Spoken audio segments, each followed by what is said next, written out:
The 91 Viper, and Ryan DL has an issue. That is in pit lane because that was one of the IMSA officials walking by. There's a shake of their head. There's no fire in the V10. It's proving somewhat recalcitrant to restart. There's electric because we can see all of the lights working. The car is being pushed back into... in fact, it's being pushed behind the wall. Disaster for the car that had just taken second position. Has already dropped down to fourth and will go further back down. Oh, this is a nightmare. The SRT story thus far had been relatively good. So many Viper fans here this weekend. The car corrals are full of them. Now, is this just a simple switch problem or is it something more complicated? So much electrics on these cars now. I thought that car has spent a lot of time in the pit lane. I saw it came in a couple of minutes ago, so it's already lost at least one lap. And the second's ticking away here. As we see also, Sean Edwards is on pit lane as well in the car, number 30 car that had been leading in GTC for quite a long time. It lost the lead to the sister NGT car of Kuba Germaziak, number 31, but Edwards is in the pits from third place in GTC. Oliver Gavin in the pits also, second place in GT. Well, this, I'm afraid, is terrible news for the guys at SRT. Remember, this is Viper coming back for its first full season with the new generation GTSR. A couple of days ago, we caught up with the SRT team who've been comparing the two generations of Vipers. I mean, if you compare the new generation Viper GTSR, as far as the cars were built, I mean, the old one was built in a GT1 spec, which had a lot more horsepower and different tricks on it. And this spec is a GT2 spec, so a lot less horsepower, but we have an enormous amount of technology on these new ones. You know, if you were a half a second off back then, it would maybe be just a couple spots. Now it's probably 10, 12 spots, something like that. But the GT battle that's raging in ALMS right now is tough as it gets. And so credit to SRT for saying we want to come back against the best. And you know, Tommy was right, because this weekend in qualifying, the difference between first and eighth place in GT was just 0.9 of a second. But I'm afraid things aren't all going to plan. Having had a great run for this car, Jeremy, it's now dropping out of contention in that competitive GT battle. Yeah, very much so. That is a great show. But what a magnificent run that they have put on this afternoon. I mean, I think everybody expected the Vipers to be competitive or close to being competitive after all the work they've done over the season and a great start to last year. But I don't think really we were expecting them to be running at the front, which is exactly what they have done through most of this race. The Viper guys have actually got a great advantage there because they're one of the first pits. So if they want to get out of pit lane and have more people working on it, they just push it into the lane behind and get on with it. Here comes the GT leader. Here's another impressive story. Matteo Malucelli brings the Risi Ferrari into the pit lane, and Jamie Howe is there watching the Risi stop. And there will be a driver change taking place. Olivier Beretta getting back behind the wheel of the car. Fuel still going in. These guys are running on E85, so they get about 29 gallons. It does look like they're also going to give Beretta a fresh set of Michelin tires. Fueling still going in. Driver change still taking its time. As we know, this is a 2-year program, a minimum of a 2-year program. So Risi did go ahead and they made all of the updates on this car. They spent a lot of time in Italy doing that. Crew getting to work now. Very quick pit stop. These guys have not missed a beat since taking the year off last year. Tires done, and Beretta will be out. Oh, the sound of that Ferrari. Well, there's the slightly better news. The SRT Viper number 91 is back on pit lane, but it still doesn't have fire. The bonnet area, the whole of the engine cover has been taped up, and Andrew Marriott is watching this frantic activity by the SRT team.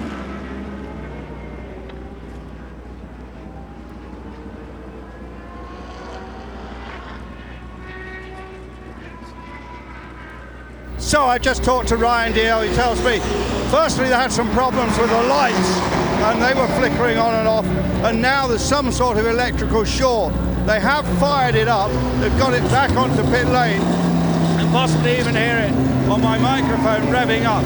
So they've got an electrical short. You know how difficult these things are to chase, and they're still working on it, but the engine is running. So hopefully it'll be back in the racetrack in just a couple of minutes. In fact, the mechanic is just shutting the door, and in fact it's going to blast off here now and back into the race. But obviously that was a big blow for Viper. From second all the way down to fifth, and from the lead lap to almost 3 laps. In fact, that is 3 laps down now, that car. Yeah, I think it's Dominic Farnbacher, isn't he, who's at the wheel of that car now. Ryan's hopped out of it and Dominic has got in, and he's finally got himself at least back out into the fray. But as you say, a lot of time to make up now, and that's going to be tough. Yeah, I think 3 laps down already to the leading Ricci Ferrari. You know, I love the audience that we have for the American Le Mans Series. This from at cornerweight.se, saying, surprised that the BMW doesn't have upside down dampers. It's the standard solution for McPherson's strut suspension due to the bending loads, which is an interesting one. And this is an attitude, possibly a carryover from its GT3 origins, of course, that car. So we're just hearing of a penalty here for the 31 GTC. That's the NGT car. Kuba Maziak, who was battling for the lead not so very long ago. In fact, he was in the lead, hadn't he, overtaken Sean Edwards when Sean had his little whoopsie there, Jeremy. Yep. Now back into 8th position. He's in the pits and he's got a pit lane violation as well. Yeah, I don't know whether this is 2 pit stops or whether he's had a long pit stop as well, because he's fallen now 2 laps. He's been off. Look at the back of the car. Yeah, quite. Okay, fine. He's he's dropped it as well. Yeah, it was a long stop that he's wow. Well, that is all damage, I'm being told, so that's my bad, excuse me. Well, it's still a long pit stop. There's something else amiss on that car in any case, no doubt about that, because he was leading 5 minutes ago, and this has been a very lengthy pit stop for Kuba Maziak. We didn't see what caused Sean's excursion into the undergrowth when he was leading, when he lost the lead. These 2 guys, teammates, as Jeremy pointed out, or at least sharing the same awning, were in close proximity and battling. The engine cover on the Porsche at the back is up, and yeah, this has put Craig Stanton into the lead of the class. Good old Craig, that's a magnificent effort. He's 55 years old, going on about 25, because he is super fit. He works extremely hard, and I believe he's just started off a new website for people who want to learn about fitness for racing drivers. It's Mario Farnbacher who's sitting in that car, and Andrew Marriott has made his way down to the NGT pit. They've got a bit of the wiring loom out here, and they're checking each wire to see if there's a signal there, and that one's just lit up. But obviously there's some problem with the wiring to the right rear light, and obviously they can't continue in the race until they fix that. So that's what they're doing, trying to sort out the wiring. If you took your Porsche to a local dealer, it'd probably charge you about 500 quid to do this, I should think. I think they call them Porsche centres now, Andrew, but yes. And they charge a lot more than that too, probably. Well, that LED light cluster for a 997, he's probably 500 or 600 quid, so the sharp end of $1,000, I would think, just on that bit. And twisting the wires together is something you would never see at your Porsche centre. I hope not. Bit of insulating tape, bang it in and get it away. That's fantastic, guys. Yeah, but what a disappointment for these guys, because I mean Kuba ran a fabulous last stint. He closed down. I think he started off in 4th place, worked it all the way up into the lead, and now it's all gone away.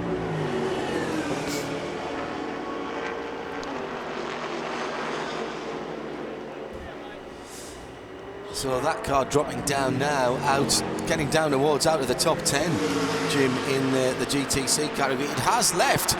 Now, wait a minute. Wait till you hear what I'm about to say. It's left in the lead. The TRG, number 66 in the lead. In fact, as I said that, it's just lost the lead. Damien Faulkner at the wheel, but it's the number 10 at the moment of Andrew Davis, the second of the Dempsey Del Piero cars. Right, because that car's just made a pit stop and Damien Faulkner's just taken over from Craig Stanton. So that explains that change of lead there. I don't know whether the number 10 car has yet made its pit stop on this sequence. I think it hasn't. So it's number 10 for Dempsey Del Piero Racing, as you say, number 10 Andrew Davis in the lead, but I'm pretty sure, I'm sure he owes us a pit stop. It's Jerome Blekemolen who's just jumped into the 22, so we've got the mouth-watering prospect of Faulkner versus Blekemolen for a podium position at least, and possibly the GTC overall in the last 2 hours and 45 minutes. For sure. This is what it looks like from the leader, Alan McNish, with the Audi super bright white LED headlights cutting through the darkness and also saving a bit of weight on the Audi Ultra lightweight technology. Alan sitting to our right and about 2 feet further back than our camera is, so he has a slightly more restricted view than what we're seeing from here. Let's have a listen to the regen. No regen. No regen under braking there. Let's have a listen again. Oh yes, there is just a little whistle a bit there. of a whine, you can hear it, can't you? It's not as pronounced as it was earlier on, is it, Jeremy? No, it doesn't seem to be. Oh, little wiggle there from Alan going through the final corner. Sorry, the penultimate corner. Let's say you're under heavier braking going down into 17. It's in the top gear.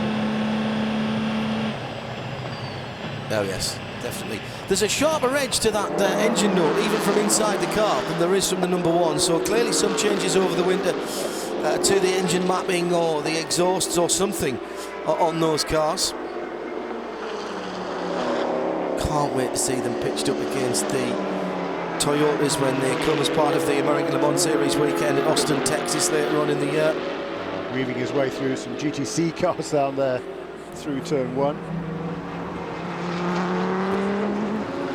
Yeah, Andrew Davis in GTC, the leader, is now on pit lane, so that will bring everybody, I think, back onto the same sequence in GTC, and I think it should bump Damien Faulkner into the lead of that class, with Brian Wong in second place and Jerome Blekemolen in third. Slow lap last time around for Blekemolen, so maybe he just made his pit stop as well. He had. Okay, yes, fine. yes, that would have been his outlap, Jeremy. Fine, so Brian Wong in number 45, I think, will resume in second. I don't know, we'll have to see where Andrew Davis comes out after his pit stop. Certainly the number 10, the number 45, number 66 and number 22 very much in contention. Number 30 car, Sean Edwards doing a super job during the last stint. He and Kuba Guillemajak in 2 NGT GTC cars both seem to have had some sort of a difficulty, I think, during that last round of pit stops.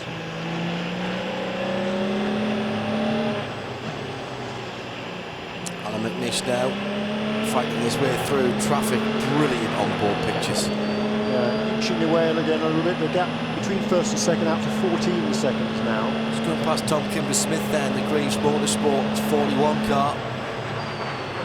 They're now 3 laps off the 2 level 5 cars. Both of the ESMs have dropped away now. David Brabham, of course, with that incident earlier on, or at least with that mechanical failure earlier on in the what was then the better of the 2 cars. Ed Brown hasn't had a great day either. He's had a couple of incidents himself. The level 5 guys will be delighted to have got the jump. Alan McNish virtually had to come to a halt there to try to work his way through a couple of GT cars that were battling amongst themselves. As I say, Alan McNish will have... Patience, the key. Patience is the key. Yeah, I think the level 5 guys will be delighted to have got 3 laps up on the Greaves Zytec Nissan. They really rate that team. There is Ryan Briscoe leading the P2 category. Coming up behind the Bar 1 Motorsports number 7 car with Chapman Dakota at the wheel of that one. He's in 6th position in Prototype Challenge, the Continental Tyres category at the moment. Look at the difference, Jeremy, between what you can see from those headlights and what you can see from Alan's headlights on the Audi. Yeah, really. Subtle difference there, isn't there? No. So impressed with Ryan Briscoe. He's loving doing the sports car thing again, isn't he? Yeah, and he's just a really good guy too. I noticed earlier this week his former boss at Penske Racing, I don't know, is he still employed at Penske Racing? He's not driving for them certainly this year, it would appear in the Eyes on the IndyCar series, but the son of Tim Cindric, who is the president of Penske Racing, 14-year-old son, Austin Cindric, has just started his pro racing career in the USF 2000 Championship. And there was a couple of tweets I saw earlier this week from Ryan to young Austin, and I'm very impressed by that. Night and day, literally, between those two sets of headlights. Look how much further the Audi headlights penetrate down the road. And the beams set up perfectly. Corner lights as well, so that there's enough light to see the curbs on turn-in. That is just remarkable, the difference between those two views. As McNish breaks down, the flash bulbs going off, electronic flashes going off from the side of the road. Sort of flashing yellow light to the side there, that must have been something outside the circuit. But McNish finally gets a bit of clear road, Jeremy, to get his foot down again. A 52.5 last time from McNish, 52.9 from Fazler, 12 seconds back down the road. Just rides the curb on the exit.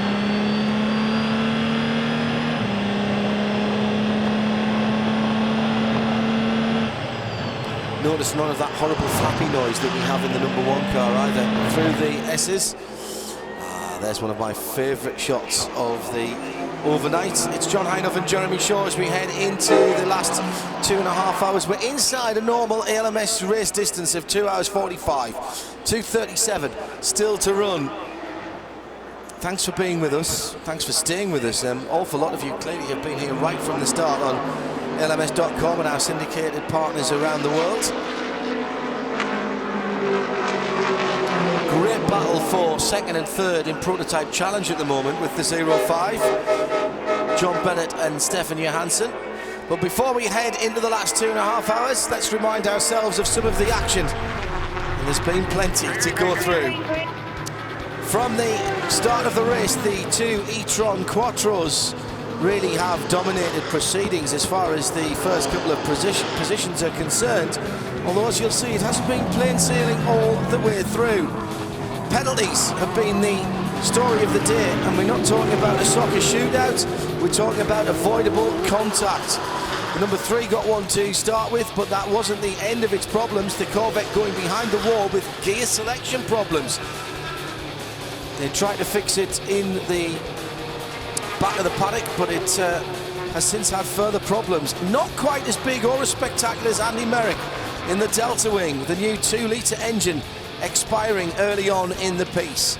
Also with numerous and recurring problems, the Mazda-powered Lola of Chris Dyson and Dyson Racing back to the awning. It came out, it's done a bit more racing, but it has officially retired. No team orders at Audi, plenty of race action at the front of the field. The 2 from the 1 from the 2, it's been swapping all the way through the 9.5 hours. Alan McNish picked up a stop and 60-second hold for this touch on Miko Schulstis in the 81 Prototype Challenge car. Electrical problems down at Corvettes. We talked about them with the gear selection. Smoke in the cockpit for the number 4 car. And then finally, the Dyson car was rolled behind the paddock wall for good. The other American muscle cars, the SRT Vipers, not without their issues either, at least for one of the cars early on, the 93, with a bizarre problem with the wheel fixing studs. Meantime, the Audi battle continued and got a little too personal. Ollie Jarvis getting a touch from Luca Di Grassi. The two car then heading off into the boonies. Both Audis have been off the track. Disaster for the ESM, with David Brabham having gearbox issues, an input shaft to the gearbox, the likely cause of that car's coming to a halt. Klaus Graf, 2 penalties for him. The first one when he ran into the back of the Performance Tech Motorsport 500 car. That was 60 seconds. The second one for the side-by-side contact with Ed Brown in turn 3, stopping 60 seconds. BMW stealthed their way to the front, but when Dirk Muller came in complaining of a steering issue, when the car was jacked up, it was reasonably obvious what was going on. A broken damper diagnosed as the problem. That car has been fixed and sent back out. In fact, Dirk's back at the wheel, 7th position for him at the moment. Richard Westbrook attacking Bill Sweedler in the 23 Ferrari, and then Bill having this massive moment. Sideways, backwards, forwards, and heavily into the tyre wall with right rear suspension damage. The corner that was hit. Good news for Bill is he walked away. The Ferrari will need some attention. And then just after taking second place in GT, the number 91, the remaining Viper with major electrical problems. It would not refire. Take a deep breath, because that kind of brings you back up to date with both of the Audis, Jeremy, having just stopped and changed their drivers. So now we have Marcel Fessler in the number 1 car, and he's due a pit stop any time. He'll probably be in next time around. But you're right, Alan McNish just brought the number 2 car into the pits out of the lead and handed it over to Lucas Di Grassi. Yeah, but I'm expecting Marcel Fessler into the pits this time around. Or maybe next time, actually. 22 laps Alan McNish did in that last stint of all green flag racing. And the number 1 car has generally been doing 23 laps between its pit stops, in which case I wouldn't expect to get in for yet another lap. I found the answer to the question courtesy of Jim Roller in the TV truck. Thank you, Jim. He knows the right people to ask who will answer his questions. Scott Tucker is scoring points in the 551 car today, and that was declared before the qualifying session, as we thought.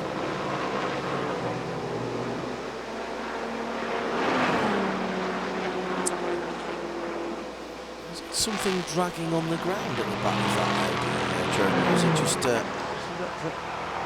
light on there? Oh, they've still got the ride-height light on it. Oh, I thought that wasn't allowed during the race. Yeah, that's right in the middle there.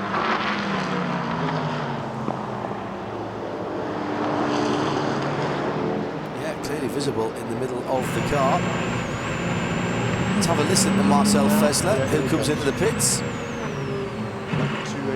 right on the schedule. You happy with that? That's another 23 laps, is it? Yes, it is. 22 laps only for Alan McNish, but 23 for Marcel Fessler, and I'm pretty sure he's going to be hopping out of the car. And Jimmy Howe is down watching this Audi pit stop. Marcel Fessler climbs out. He's handing driver duties over to Oliver Jarvis. This is Oliver's only his second race in the United States. His first was in January at the 24 Hours of Daytona, where he did win the GT category for Audi behind the wheel of an R8. Talking to the team this week, they say Oliver, he is enjoying racing in the United States. Oliver said, racing in the US, there's such a unique atmosphere here. There's nothing quite like it other than at Le Mans, but the American fans are so knowledgeable. He will be getting a fresh set of Michelin tires now that the fuel is complete.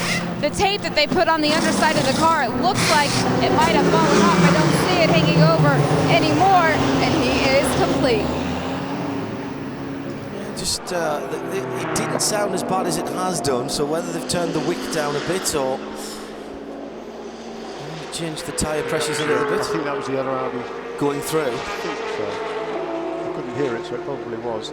No, he hasn't come through yet, Di Grassi. Now he has. Right. This is going to be very close. Right, press the fuel button. Press the fuel. There's Degrassi, the bright white lights, and Degrassi comes through. This is for the lead. Look to the right-hand side, 2 Audis together, and Degrassi gets through because he has momentum, pressure, and heat in his tyres.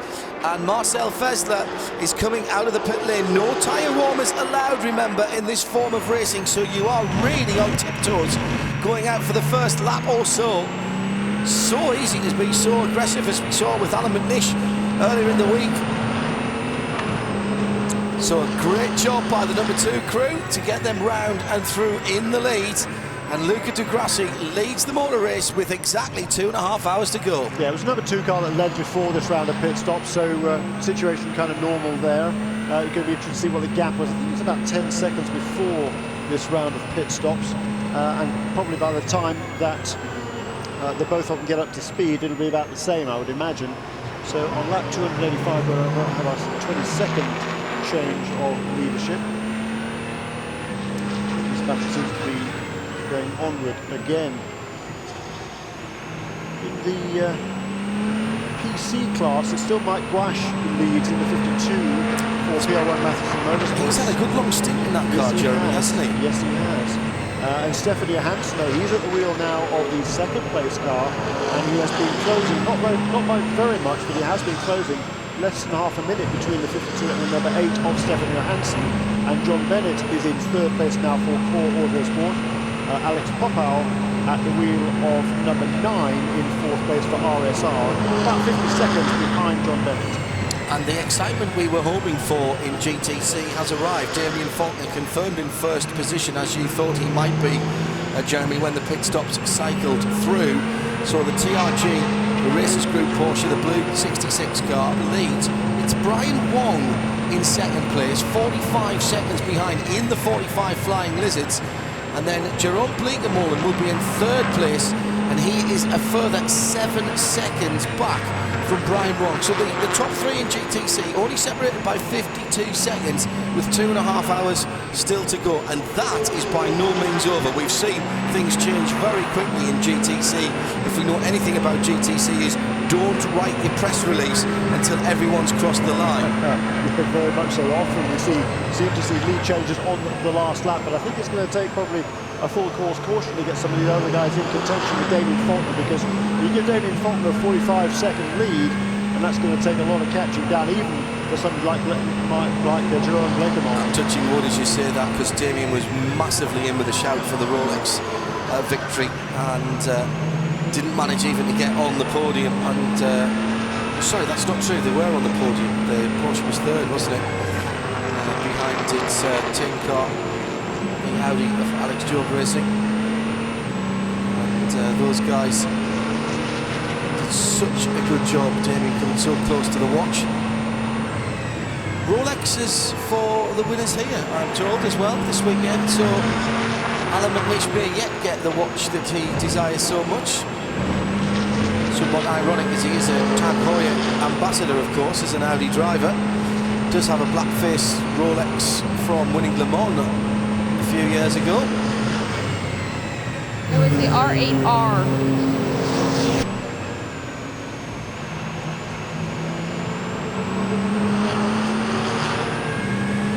So Luca Degrassi leading on lap 286.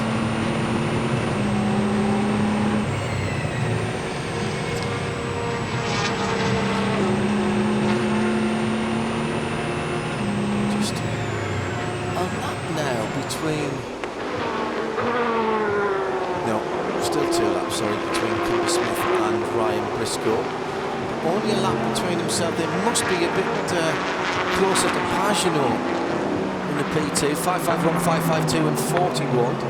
272, 271 and 269. No, that's just clipped through as well. So it's still the 2 laps then. 2 second place as well. Greaves, good work out for them early season before they start their European campaign.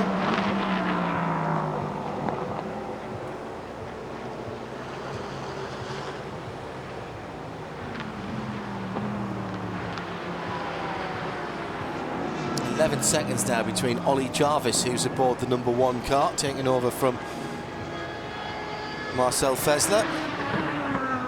Luca Di Grassi who leads.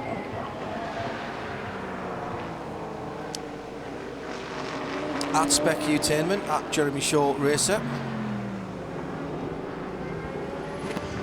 And Olivier Beretta continuing to stretch the lead now. He's taken over from Matteo Malicelli and continuing the good work in the lead of GT Risi Ferrari team.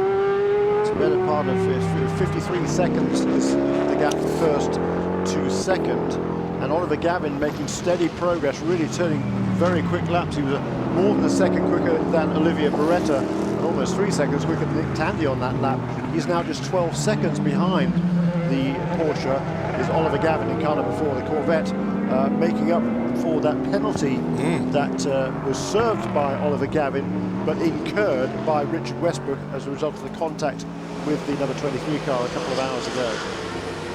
Josh Van Cleef has tweeted to Adspec Team, I know it's heartbreak for the team. Prime does like that Sebring is a race of attrition, as it's meant to be.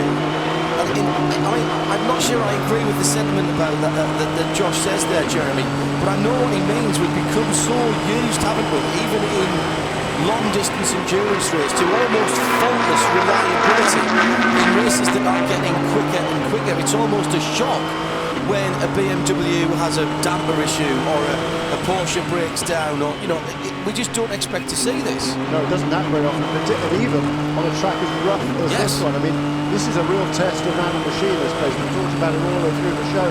It is, Bob Marshall talked about it at the very top of the show. This, much of the track here, particularly the back straight and the front straight, haven't been resurfaced since the concrete was first laid in 1942.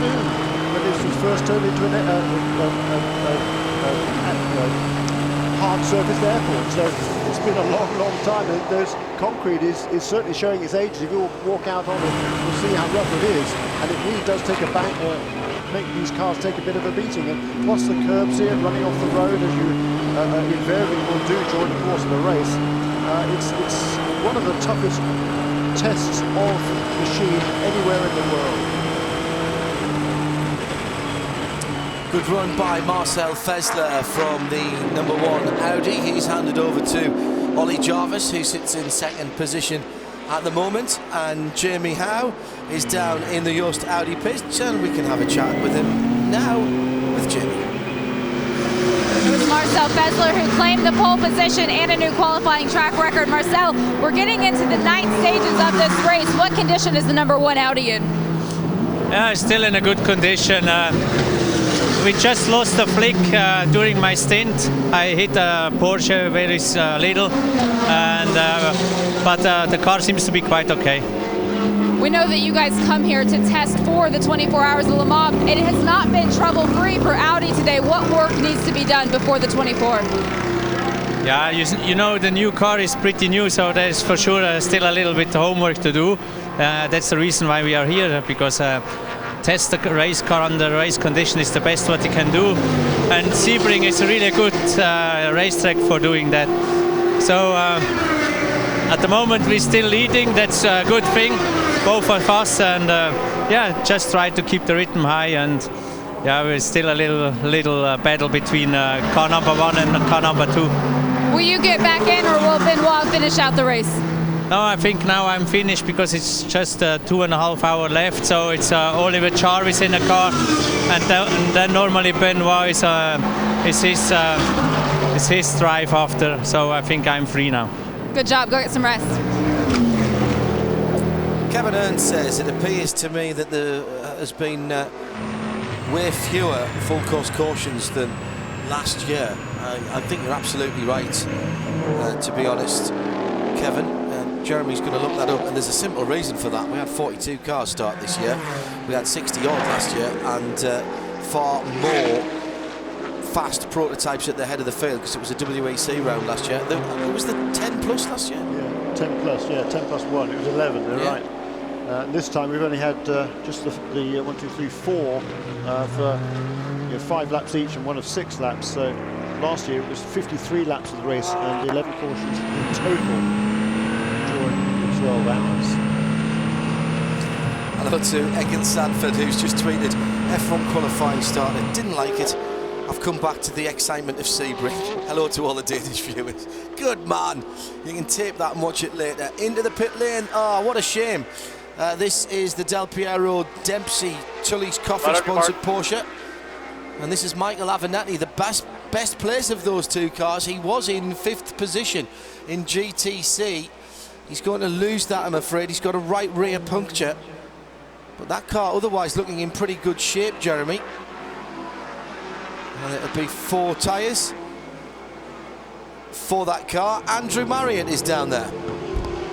Yeah, well, the problem here is the right rear, and we're just having to be shuffled up a moment because the number 13 car came in right into the next pit box. Flat right, so I've done a bit of damage to the rear bodywork, as we've seen many times before, with all the black scarring as the tread has flailed around.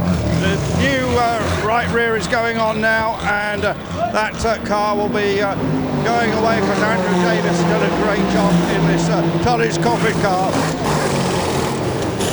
And off has gone the number 8 Continental Tires Prototype Challenge car. This is the Bar 1 Motorsports entered machine, and this is Stephanie Johansson from 2nd in the Prototype Challenge category. It's out of turn 10 again. Plenty of action there for the big crowd. Right in front of the number 1 Audi, and Stefan loops it on his own. What a weird accident that was. He's managed to get it back now onto the hard standing, but he will have lost now. 2nd place is John Bennett. Oh, maybe not actually. John Bennett was a lap back, so if Stefan could get it pointing in the right direction quickly. Wow. I've been watching the gap between 1st and 2nd. It'd been coming down consistently. Stefan had been doing a fantastic job, so what happened there, I've no idea, because he got that gap down to less than 20 seconds, but yeah, that's going to cost him big time now with that spin. On board with the Corvettes as we're looking back at a bit of action from earlier on. That's the SRT car going back into life. Pit stop action all the way through has been fast and furious.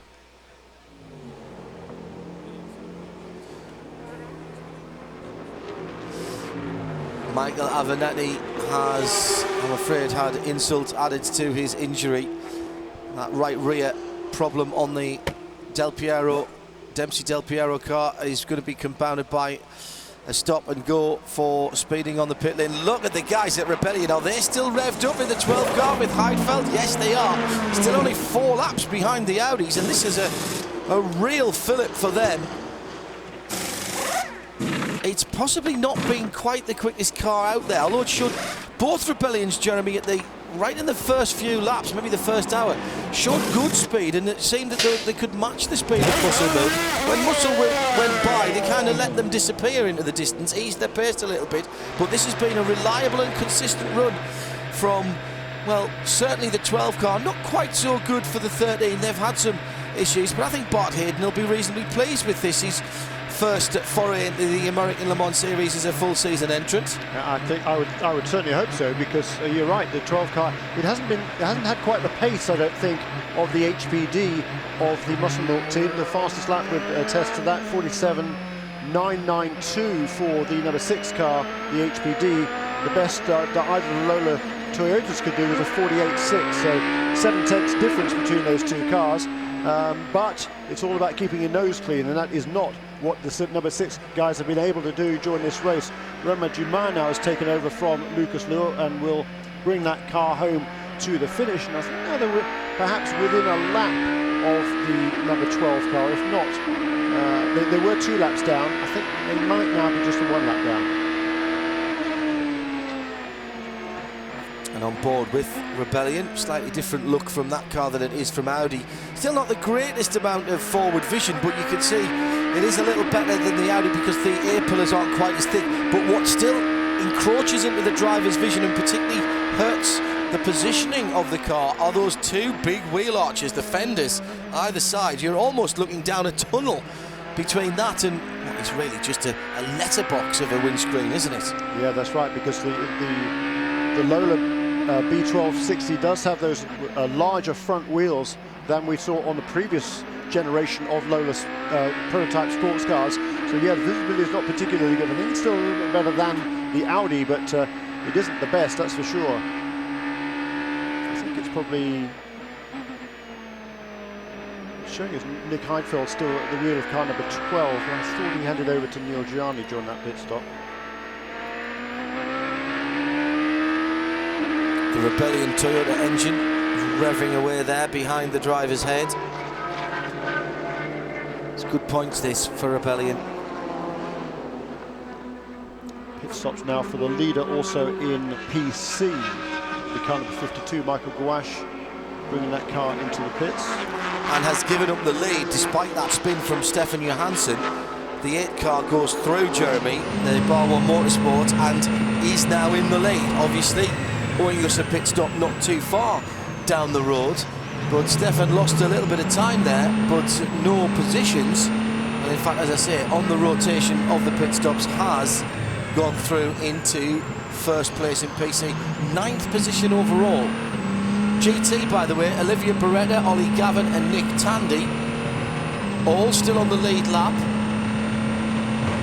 and separated by, well, just 4 seconds between Gavin and Tandy.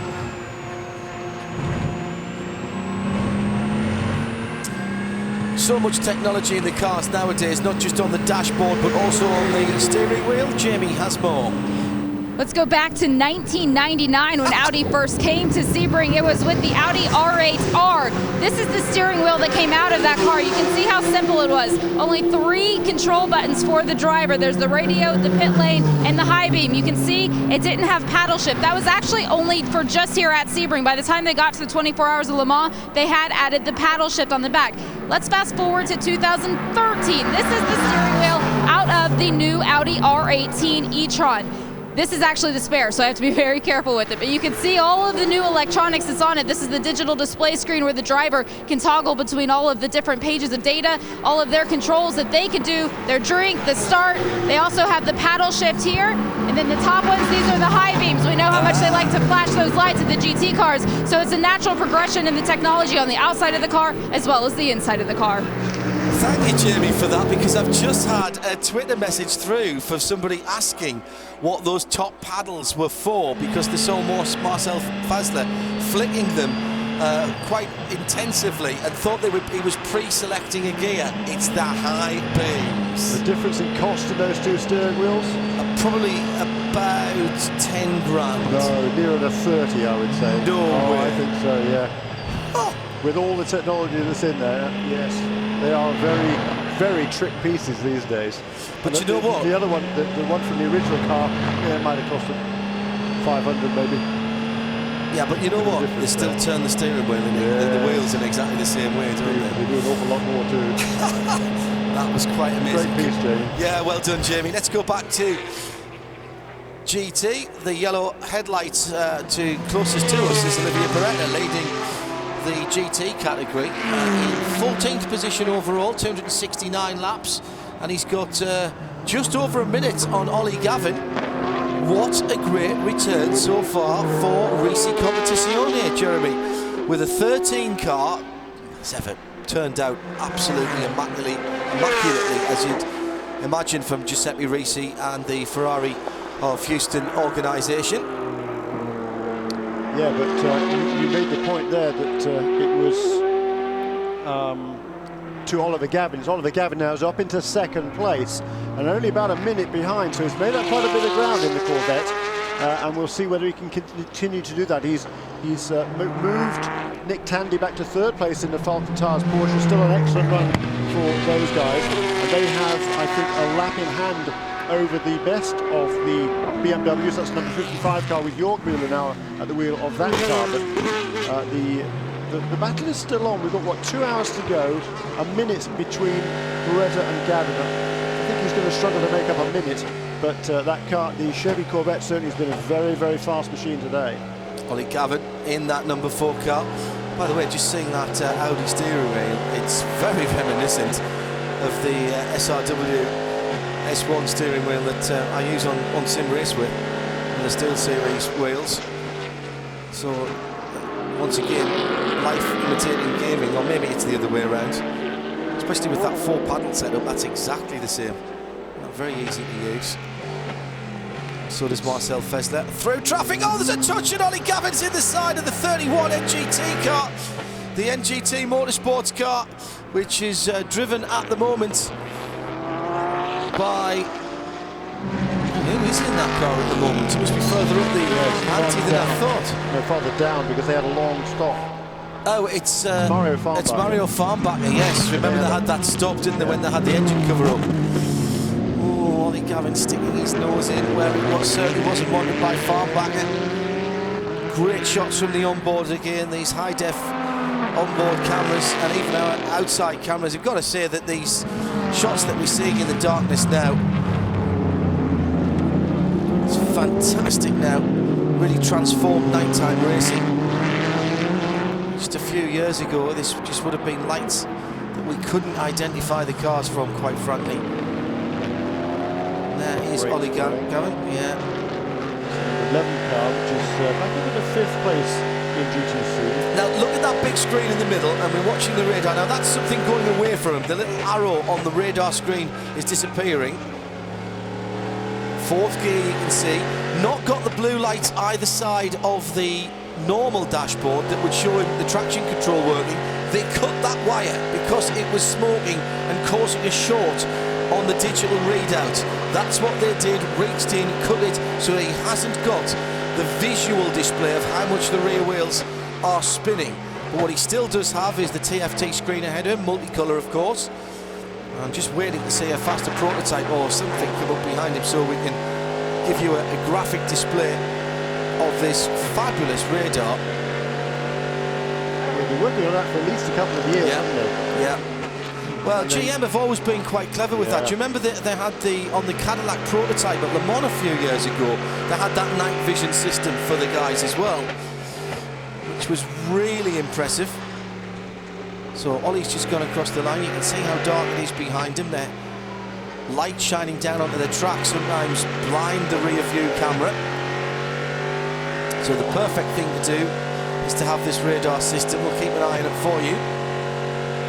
Coming down towards the last 2 hours here, Jeremy, so it won't be long before we're starting to think about back counting from the last pit stop. Yeah, and this battle in PC, I'm fascinated by that. We've had pit stops over the last few laps. It's all, I think they've all now made their pit stops, and we've got Kyle Marcelli in the number 8 car. He's just taken over from Stefan Johansson, and I think is in the lead of the race at the moment, or maybe he's just making that pit stop. I have to make maybe one more lap until they come around across this timing the scoring line, because David Ostella has taken the wheel on the number 52 car for Matheson Motorsports. He's got a lead of about a minute and a bit over the 05 car. John Bennett has just made a pit stop.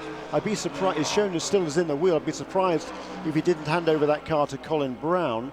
But that's certainly what the scoring suggests, is that John Bennett is still driving that car. The number 9 car in 4th place is Bruno Junqueira, who's turning some pretty quick laps.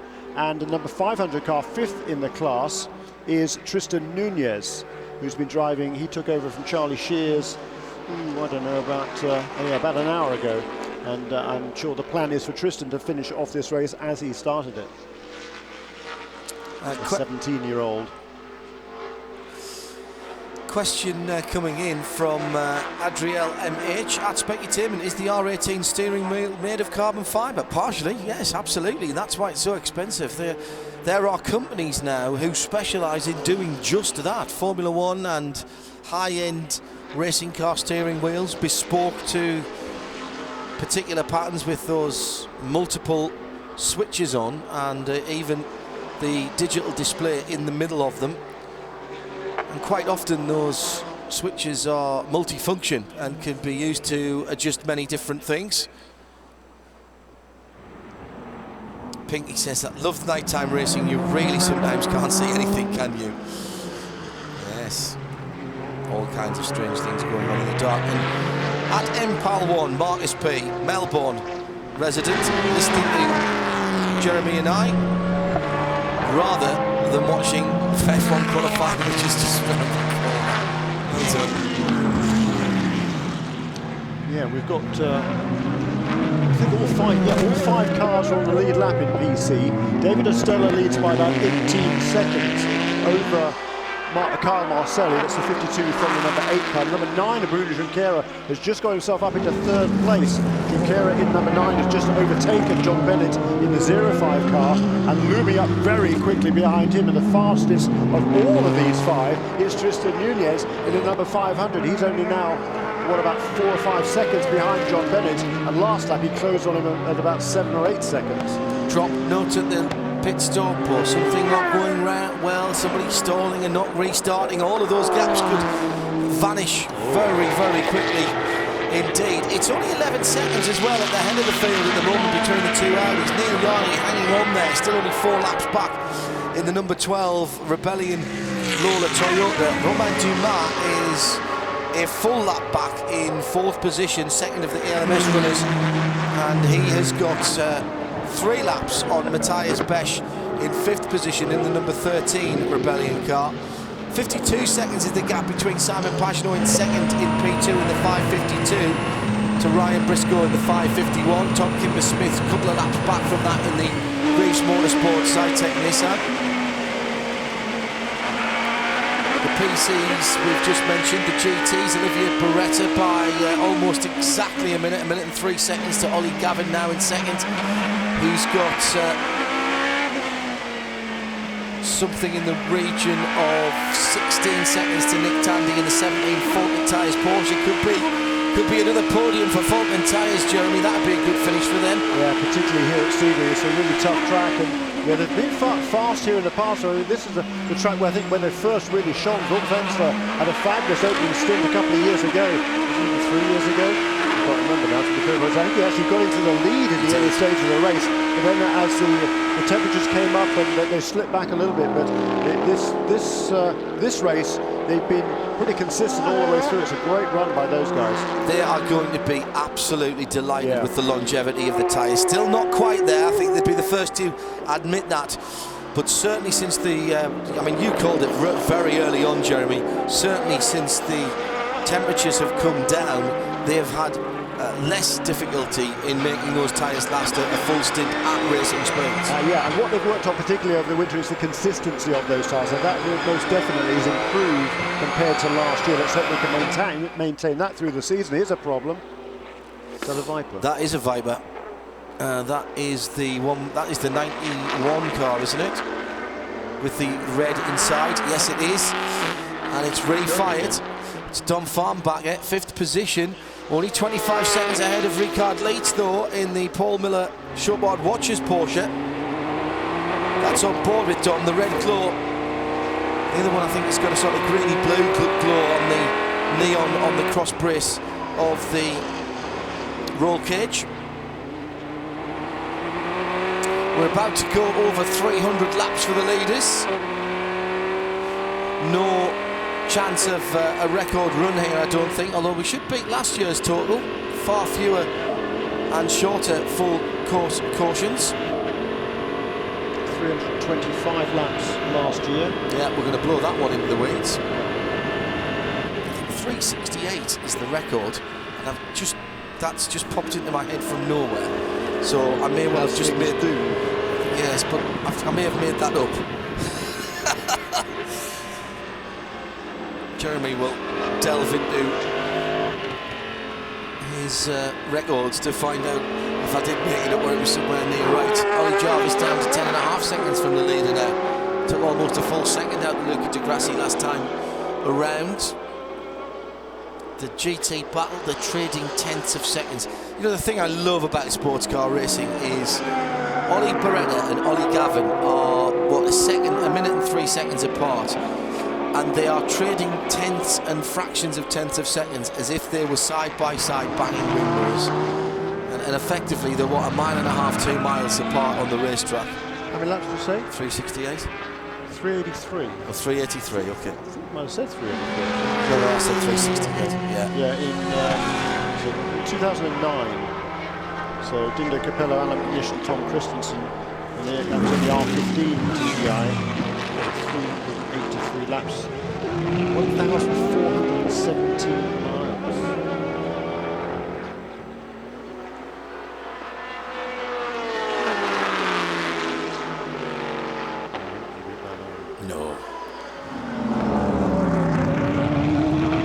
of you in Europe who have seemingly decided to forego sleep. UK just 4 hours ahead, Central Europe 5 hours ahead at the moment, as the clocks haven't gone into summertime yet.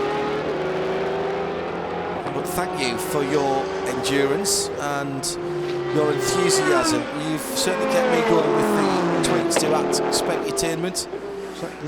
Yeah, that is the PC leader there, car number 52, David Ostella. Remember, they got thumped early on by, was that the Klaus Graf incident, the first Klaus Graf incident, and we said that it knocked off that left rear light. As you can see, you've got the green and the red in the middle and the normal set of brake lights on the right-hand side, but nothing on the left-hand side.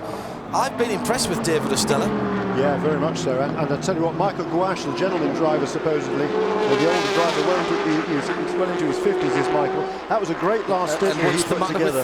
Nothing at all. He did a really, really fine job. I mean, he's not a professional racing driver, and so to turn a stint like he did is mighty impressive. And in fact, it was his, I think, the second oldest driver in the race, just behind Stefan Johansson, who also was driving well at 56 years old. But Stefan, unfortunately, he made that one mistake, and that could turn out to be crucial, because that has turned the lead of the class into a 20-second deficit that Kyle Marcelli somehow has to make up.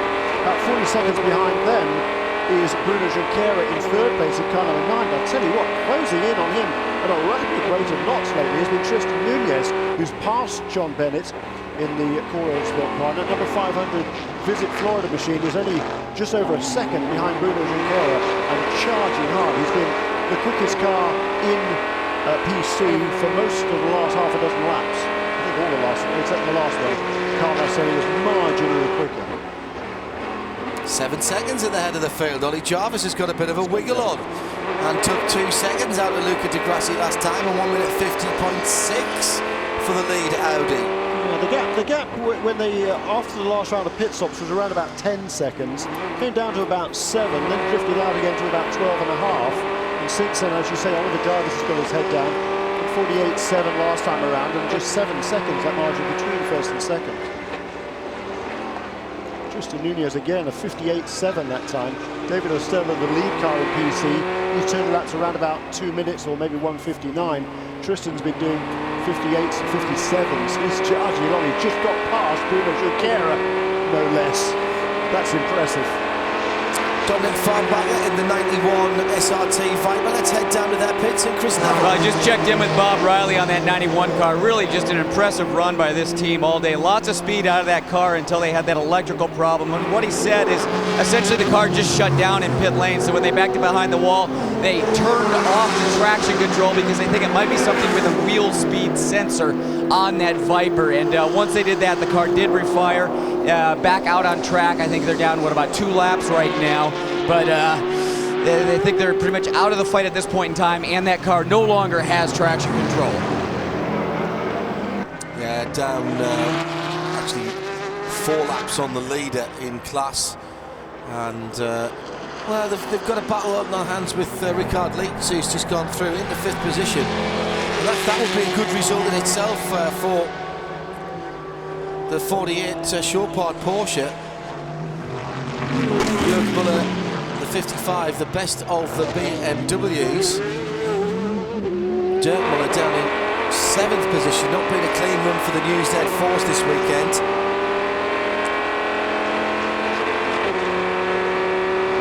They've certainly shown extremely good pace, haven't they, for the very first time out, and very little development on those cars as well. I mean, that restricted brake they were hoping for is not going to arrive anytime soon. No, absolutely not. 58 seconds, the deficit that Oliver Gavin somehow has to try and make up to Olivier Beretta. And that is Olivier Beretta we're following at the moment, actually. On board with Dominic Farnbacher, and that is Beretta ahead, lapping in the 203s, the late 203s, the experienced Monegasque. Oh, well, I think there was a touch there. The Audi goes through, and Olivier Beretta pushed off course, coming on to the back straight. Now, which Audi was that went through? I have to say, I didn't really take much notice of it until they were rather too close together. Let's see which of the Audis goes across the line next, and that will be it. I think it was Luca Di Grassi in the 2 car. If there wasn't a touch there, it was very close as they came through the Jean de Biarnesses and down into, yeah, that was Di Grassi. Because there is Ollie Jarvis just gone through there, and it's down to 3.8 seconds. I'm not so sure it wasn't Ollie, actually. No, Ollie's just passing them now. Ollie's just passed them going across the start-finish line. It's only 3.8 seconds, so it had to be the first one. Wow. And Olivier Beretta, if he didn't touch him, it was so close that you wouldn't have got a cigarette paper between them. But Beretta definitely had to modify his line and keep his wits about him. So the gap at the head of the field is down to under 4 seconds at the moment. The battle for GT, PC, GTC, all still very much on. And we've got just under 2 hours of racing still to go. You don't want to miss the end of Sebring 2013. No, Sebring's a truly international race. We've got, the outcomes, the number 2 of Luca Di Grassi out of the pit lane and back onto the circuit there. Truly international race. We've got 125 drivers from 21 different countries, nationalities here this weekend. Kendo Plasm saying he's watching in his living room in Cambridge in the UK. Sulev Ladva watching all the way from the start as we see the Corvette number 4 from Estonia.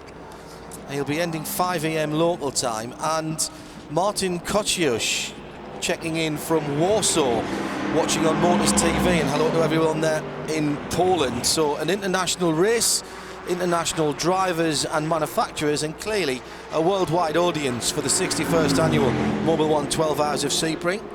This looks like a relatively sensible stop, and Jeremy Shaw gives me the thumbs up to say that Ollie Gavin came in on time as far as he was concerned, so routine as routine can be. And the boys at Pratt & Miller doing their usual sterling work. And Olivier Beretta in as well at the same time. That's a little bit surprising. Well, I think they're back timing now, Jeremy. They can they all do it make on it one now. more? Yes, they can. Yeah. So you don't want to get out of sync, do you? Yep. The Ferrari would take, I think, a little bit less fuel than the Corvette. And actually they've managed that really, really well, the Risi guys. Beretta is out of the car and being changed, driver changed. Jimmy Bruni will take over for the final 2 hours of the race, I would imagine. Yeah, I think he'll do a double. I think the guys have managed this really, really well, because once they got themselves into a position, Jeremy, at the head of the race, they knew that their better fuel consumption meant their stops would be slower, would be quicker. And therefore they've just covered the rivals behind them. They haven't pushed the envelope. Although it did seem as though Jimmy Bruni was having a bit of a problem getting locked in there. If you're here at Sebring and you're thinking of leaving, don't forget the scanner frequency 161.875 and WWTK AM 730 to catch the end of the race on your way home, because this one is far from over. And thank you to the big crowd that we've had here this weekend, and in fact all through the week since I arrived on Wednesday at the track. Been quite amazed by the number and variety of people we've seen here. Yeah, just a wonderful atmosphere around the place, hasn't there been? Good buzz this year. You know, last year was the 60th and we thought, well, you know, it's the 60th, fantastic. So, you know, we're all sort of, I think as the lead GT car rejoins, all sort of almost setting ourselves up for something that was a little less exciting this year, and it's been far from that.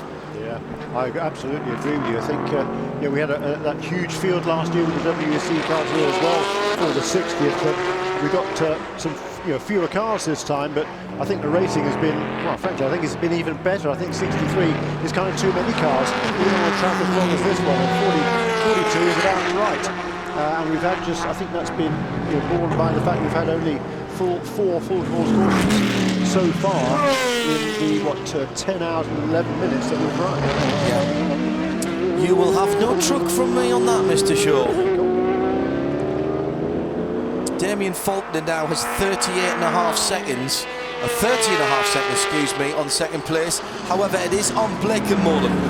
We'll check in on that in just a moment, but there is the lead Ferrari, and Chris Neville can update us on racing.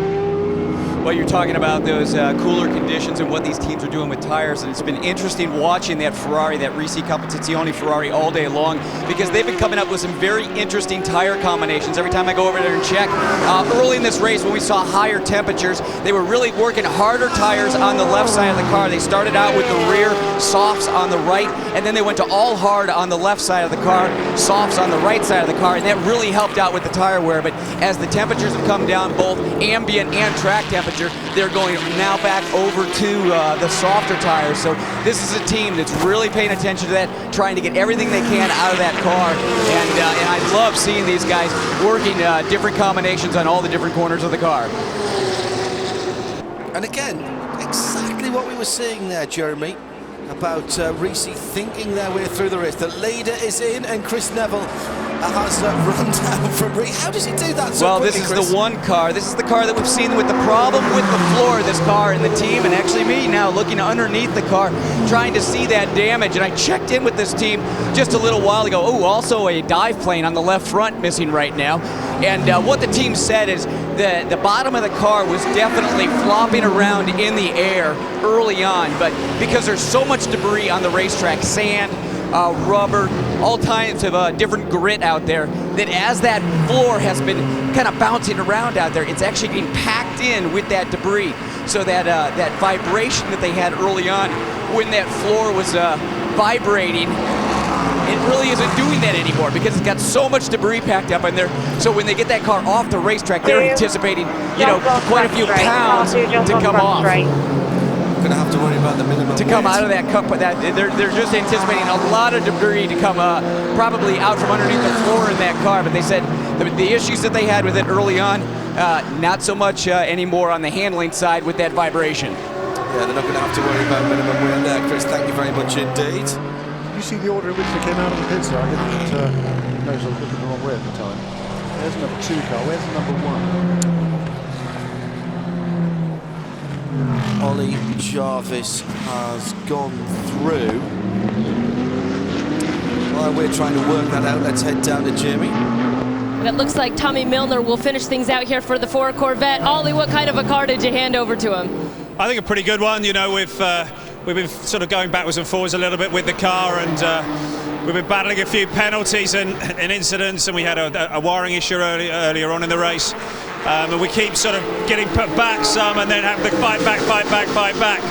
If only we had a really clean run, then I'm sure we'll be well in the lead now and maybe making easy work of it. But Corvette Racing have done a fantastic job today. They've been battling brilliantly, been doing great pit stops. Proud to be part of the team. Yeah, in spite of the penalties, you guys have battled your way back, about 36 seconds behind the leader in that Ferrari. Is this something you think you can chip away at and take care of on the track? Or are you going to need a little help from the pits? Oh, I think that we might just about have enough speed, but they've still got quite a big gap, so it might just come down to that final pit stop. I don't know, it would be great if we could get a caution right now, because that would close things up for us, and then it might just come down to that last stop and that last sort of sprint to the finish. But Tommy's been driving brilliantly today. He's been super quick, so I think he's going to finish now, so that'd be great. Some fantastic racing in GT. Thank you, Ollie. That was Kelly, of course, not Jamie. Watch the screen. Watch that little arrow getting bigger and bigger and bigger. Tommy knows there's something coming beside him. Which way is it going to go? It's going to go that way that the arrow is pointing, and he knew not to turn into the corner. Brilliant illustration of how that radar works. Jeremy? Yeah, after those 2 pit stops, it was a number 2 car ahead of the number 1. Now it's number 1 ahead of the number 2. So by almost exactly the same margin, actually. So I presume one of them took tyres and one of them didn't. I think De Grassi must have taken tyres on the number 2 car, because Oliver Jarvis did not. We didn't see, or I didn't see, the number 2 car make his pit stop. They had changed tyres on the previous pit stop. So the number two's only doubled, I think, once, maybe twice in the whole race. No, more often than that lately. Oh, really? Yes, okay. Yes.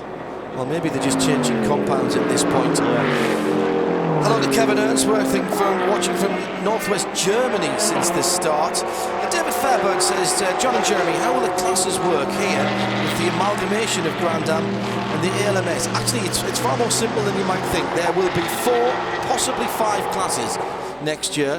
The prototype category will be Daytona prototypes, the Delta Wing, and prototype 2s as they stand here, which will be balance of performance together. We will have the Continental Prototype Challenge category as is, as you're watching now. Fantastic. Why would you change that? You will have the American Le Mans Series GT cars, which have been renamed GT Le Mans. Again, unchanged, open tyre formula. And you will have also a second GT category, which will be called Daytona GT. And that will be the current Daytona GT category. There is a possibility of having the GX category as well. That's still TBA. Yeah, and the Daytona GT category also will include effectively the GTC cars that currently race in the American Le Mans Series. Thank you. I didn't realise that. They're virtually the same. Right, okay. That's all good. And they will be amalgamated, those two. Okay. So, brilliant, I think. Yeah, well, that works. Absolutely. I think that works. And with the possibility of a whole new DP class coming not so very long in the future, that's very interesting to see how this United Sports Car Racing Series will affect the rest of the world, as well as consolidating the American fan base. Keep the tweets going. We've got a couple of hours to go.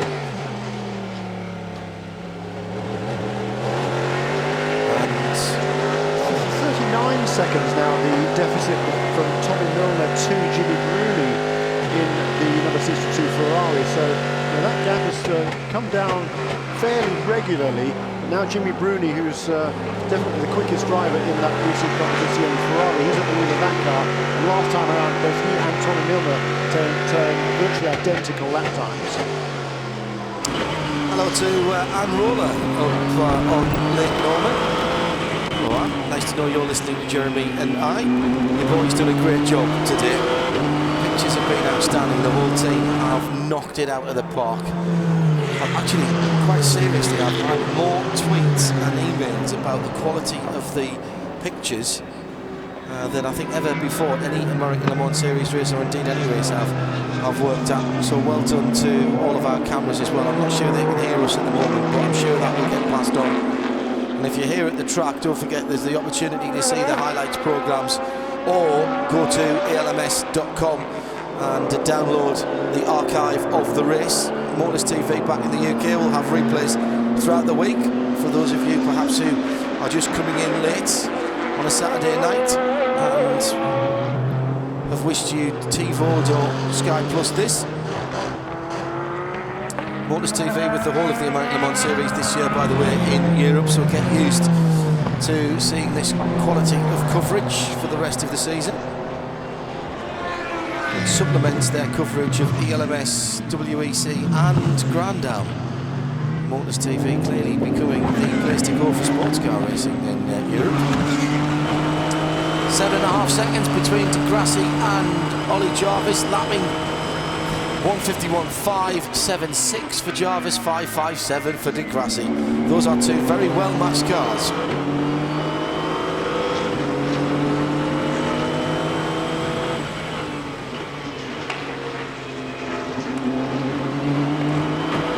Still fascinated by this PC battle that's going on. David Ostola leads from Kyle Marcelli, fellow Torontonian, by about 18 seconds.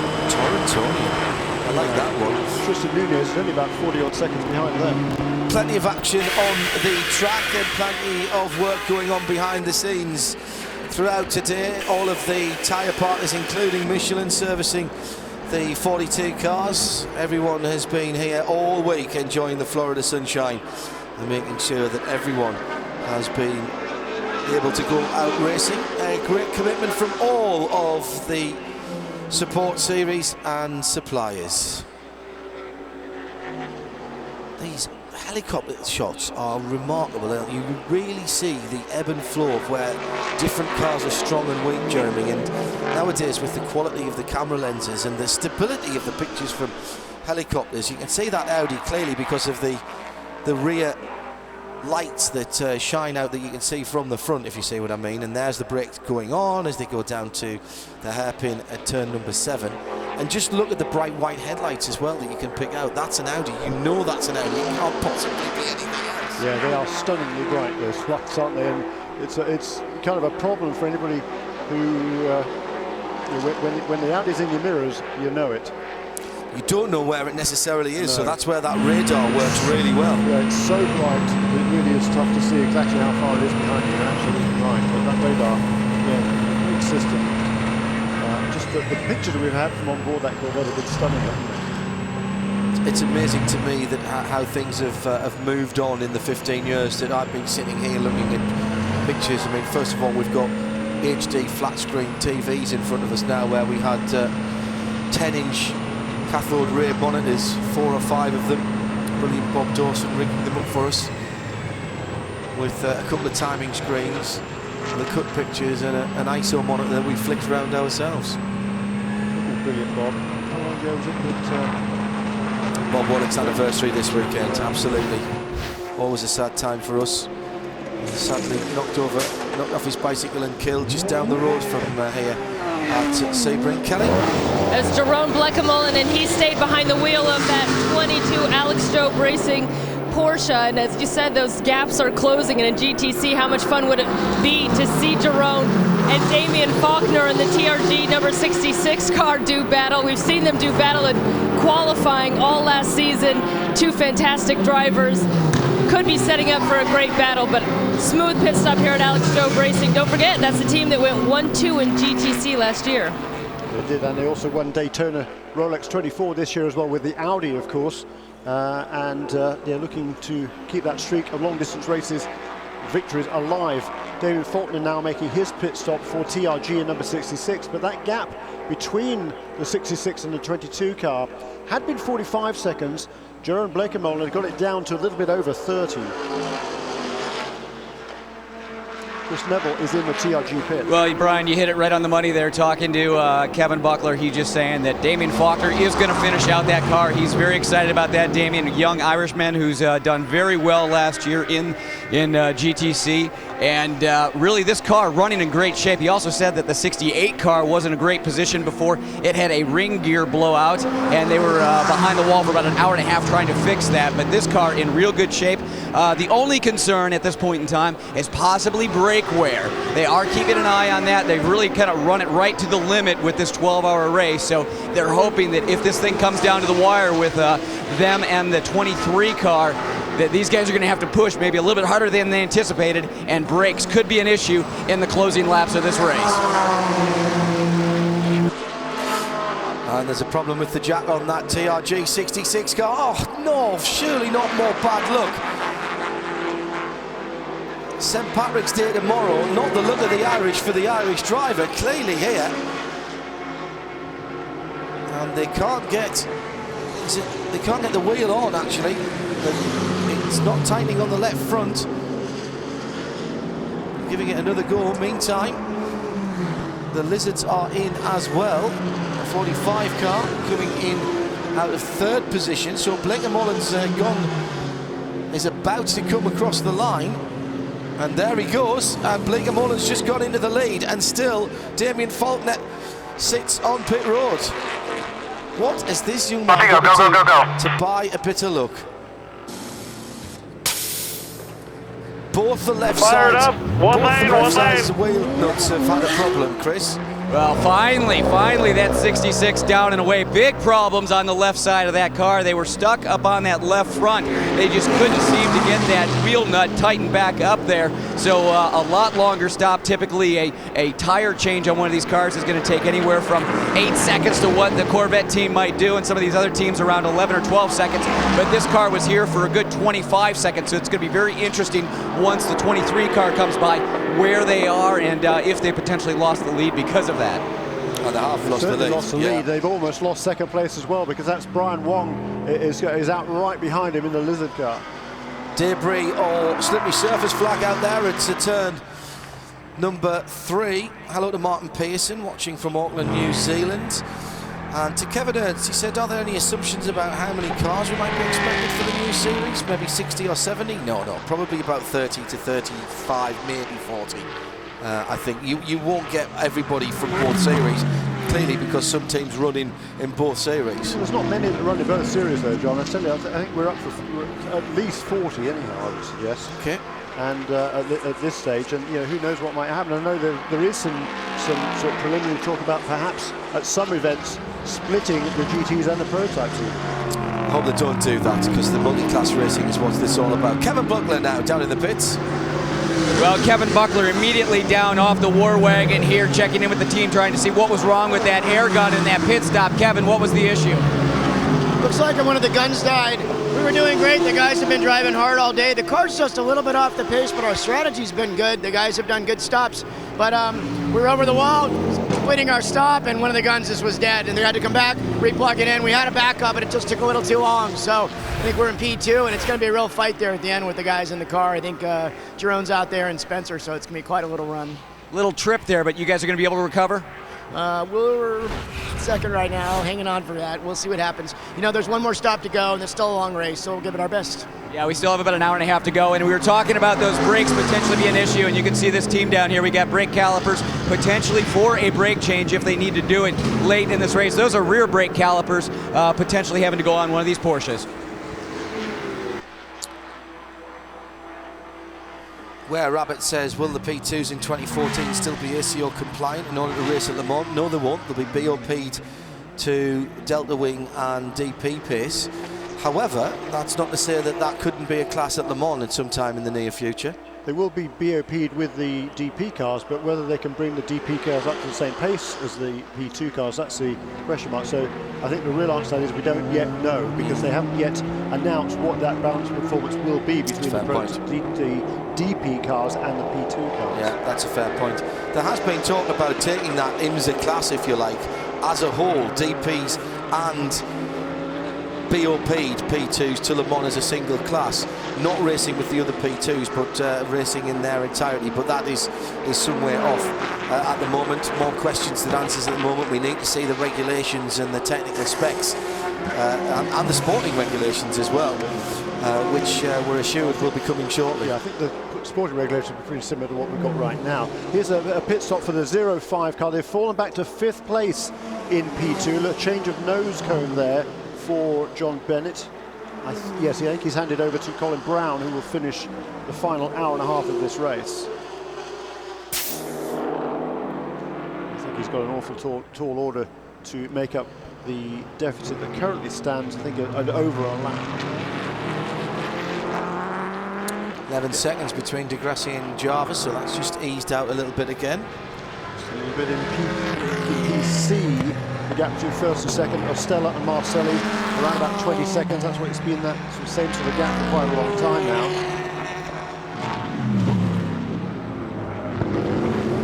Oscillating around the 20 seconds, between 18 and 20 seconds. We'll see the JDC car onto pit lane to make a pit stop. I think it's a lap down now. Jan Halen in 5th place in GDC. Yeah, because Blekemore just gone past already, and Halen's just gone past the line, so I think it is. 40 seconds now in arrears, Damien Faulkner. He had a 40-odd second lead not so very long ago. How fortunes can change so quickly. Nothing, and I mean nothing, is settled here. The Audis at the head of the field, first and second, are now 5 laps ahead of Neil Yarny. But 11 seconds only separate those two teammates.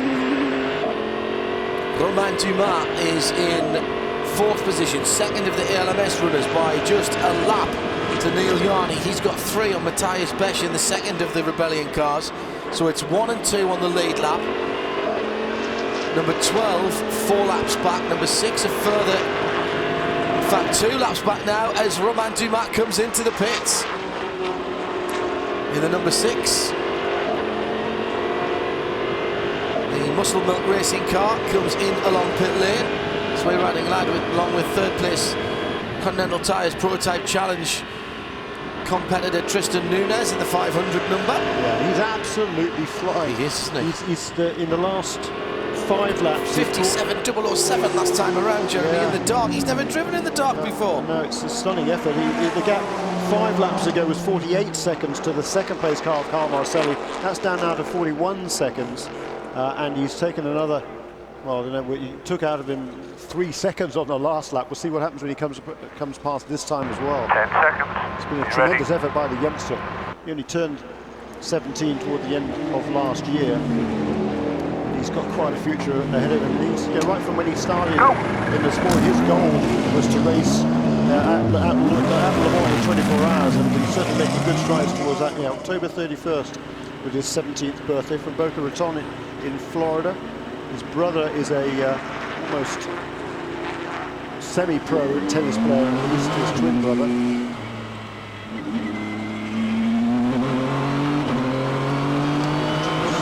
Closing in on what's called a challenger ranks on the pro circuit. He plays tennis all around. His dad, Juan, was a professional tennis player as well. For Tristan, now he got into cars. That's what he wants to do. Good lad. So the mum and the dad, one of them chases around on a tennis circuit, the other one chases around on a car circuit. Really like those guys now. He was saying to me at the fan forum yesterday, the biggest problem about driving in the dark is all these brake markers that he knows so well from driving around here. And he has driven around here a lot, Tristan, of course, in single-seaters and open wheel cars. He said, for example, for turn 10, his brake marker is a tree to the left. And he said there's no light, it's not light enough there to see the tree. So in the dark he's had to try and find something else. I said, do you need someone from turn 10 to put out something reflective? He went, oh, that's a good idea. So thanks if you did that for Tristan. Just don't move it. Formula 2 race a long time ago at Rouen, and the factory parts drivers went out and they painted little luminous, one of them painted luminous lines on the circuit to mark his turning points, his apexes, everything else. The first time he'd been to the track, and his teammates found out about it. They went out there with another can of paint and painted a whole bunch of other lines around there as well. So we get to that little trick. We're on SSR, so on the way down to Le Mans, always worth the pop in. Sadly, they've knocked down the Tribune and the pit building, although Jeremy and I waded off into the undergrowth to get some souvenirs a couple of years ago, but the track is pretty much still there. And they were racing F2 up till, I was going to say relatively recently, but what, late 70s, early 80s? 80s, yeah. Yeah. Because some of that track is still a little country park with the gravel traps and things like that. They did race there later on though, with French F3 stayed on racing at that track, but the big cars went away. I was there in 76, I think it was. Yes, you showed me where you camped in the trees. Yes. Fabulous. Well, one or two of you I know are drifting away from Sebring here and maybe are beginning to make plans to turn in for the night if you're further afield. An hour and a half still to go. Come on, you've gone this far, you might as well go to the end. If you're here at the circuit, don't forget you're very welcome to stay on in the front straight and cheer home the heroes. We'll have the presentations as well. Tristan Nunez in the pits. I'm sure this is the right time for that car number 500. He was only in, took over from Charlie Shears about 40 minutes ago. I thought he should have been another stop now. He's not able to make it to the end of the race from here without another pit stop.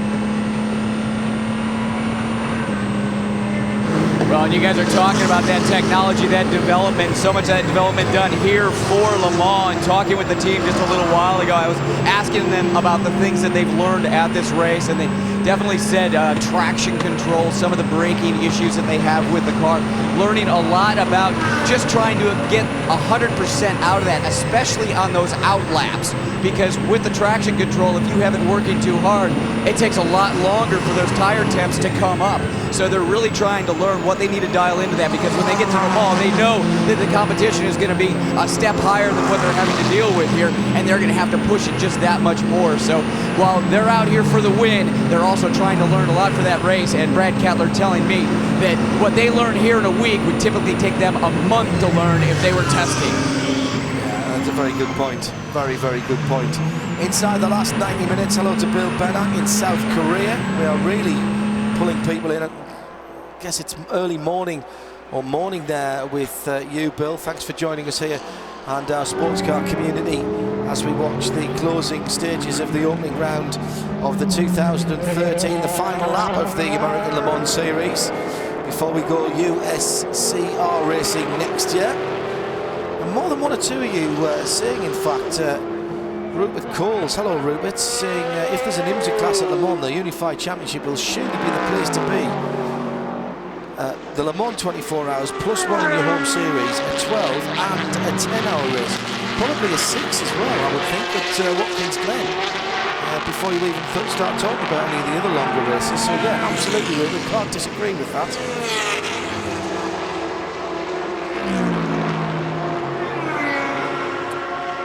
Still a Grand Prix distance to go then, Jeremy. A couple of 100 miles or thereabouts. I think there might have been a problem for the number 500 car. It's a lengthy pit stop that Tristan Williams just made, and so I don't think he was on schedule, because it was only about 40 minutes since he was in for his previous stop in that car number 500. He's dropped now down to 4th place in the class, and David Estella still leads it in the car number 52 for PR1 Matheson Motorsports car. That is the molecule on the side, and various other sponsors' names as well.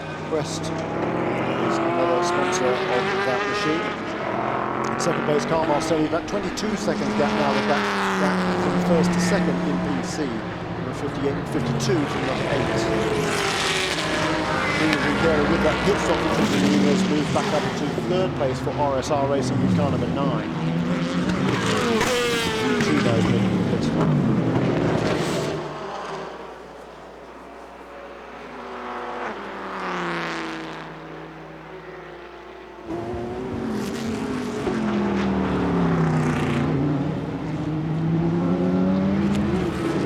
Sights and sounds of Sebring in the evening time, with the local time at just on 25 minutes past 9. We have an hour and 22 minutes still to go. Dolly Jarvis leads by 10.6 seconds. No, wait a minute, maybe that wasn't the hour's wrong.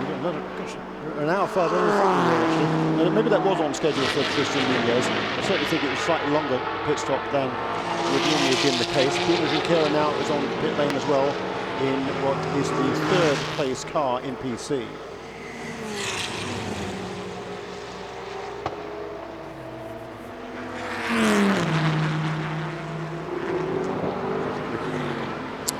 Temperatures are dropping down a little bit, as you might expect. Let's head down to Chris Neville in the pit lane, who's out in the weather and can give us the true update. Yeah, just a couple hours ago I told you that the track temperature had gone from 105 at its peak today down to about 95. Well, just in the last 2 hours it's dropped down to 65 degrees. So we've seen a swing of about 40 degrees from the hottest point today to now one of the coolest points. And talking to some of these prototype teams, they're the ones that really have to deal with that, because they're making so much downforce underneath the car. And those teams telling me that the rear wing works pretty well in the heat of the day and in the cool part of the day.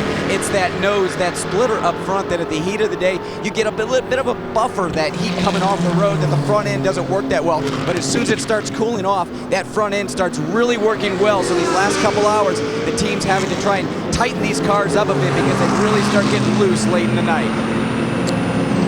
Yeah, it's a good point, that.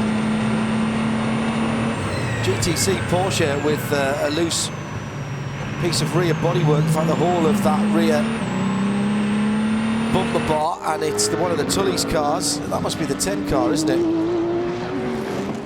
I'm sure the 27 is still running ground, if I'm honest. So no number on the side. It is the 10 car. No lit number either. That will not go down well. It's Michael Avenatti who's had a number of problems in that car. He's still in 7th position in GTC. Remember, the team car with Andy Lally at the wheel claimed pole position, but after holding the lead of the race for pretty much the whole of the first hour, it all went a bit pear-shaped after that. It did. I think they still have the fastest lap in GTC, so some consolation. The car's been fast. Pole and fastest lap would be nice. And also, I think a new track record for GTC as well for Andy Lally. And Andy Lally, I take it back, the 27 still running, and in fact he's only 52 seconds behind the team car, so 7th and 8th for the Dempsey Del Piero Tully's coffee cars. Actually, you know what? They would have taken that in their first outing. If you give them that early in the week, of course, you get pole position and your expectations sky high all of a sudden, aren't they? They are, but they're still realistic, very much so down there at Dempsey Del Piero Racing. So they knew they didn't expect to come here and challenge for the win. But I think if they can get both cars to the finish line here and show good pace, that'll be good enough. That seemed to be. That's Lena Gade saying hello to back home with the racer tape on the back of her computer screen. Hi, Dad. And that seemed to be quite a forthright discussion, exchange of views there on the Audi pit stand. As we're back on board with Tom Milner in the number 4 Chevy Corvette. Well, that's interesting.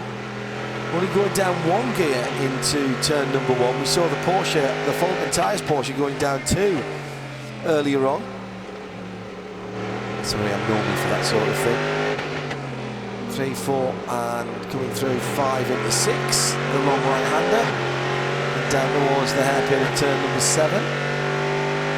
Just keeping an eye on that central screen to see if anything's coming up behind him. He's clear at the moment because although there's some headlights there and some reflections, there's nothing showing up on the radar as through the tight right-hander at turn number 7, through the kink at 8.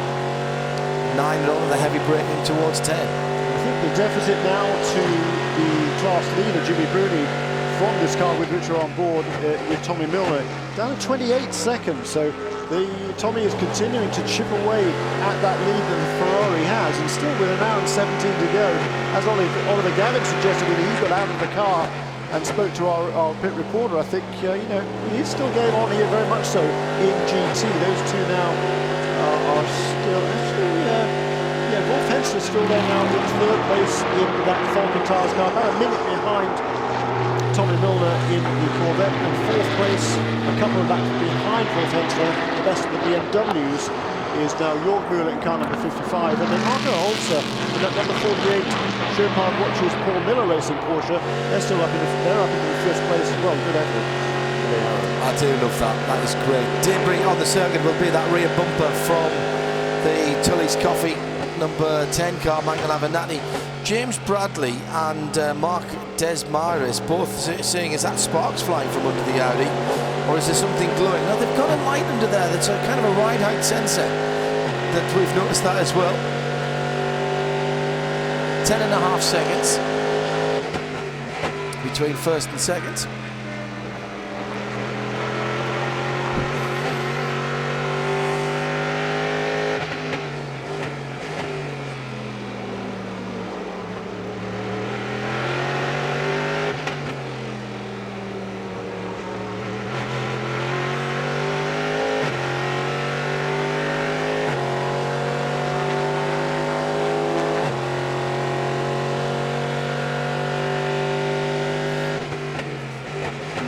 Stop and go plus 60. Thank you. Pit lane. Stop and go plus 60, but for whom is the question. Details. So James Bradley and Mark Desmarais asking about that light under the Audi. So I think we've said it a couple of times. It's a ride height sensor. My concern is that I didn't think it was allowed during the race. I thought you were allowed up to the race and even during morning warm-up. Certainly through the evening hours. We commented on it when we were doing the PA, Jeremy, didn't we, for the evening qualifying or evening practice. But certainly at Le Mans you wouldn't be allowed that during the race. The Corvettes use slip sensors on the back wheels as well that aren't allowed during the race. So that may well have been noticed now that it's dark. You do run it all the way through, of course. It doesn't just work in the dark. May have been noticed by the officials.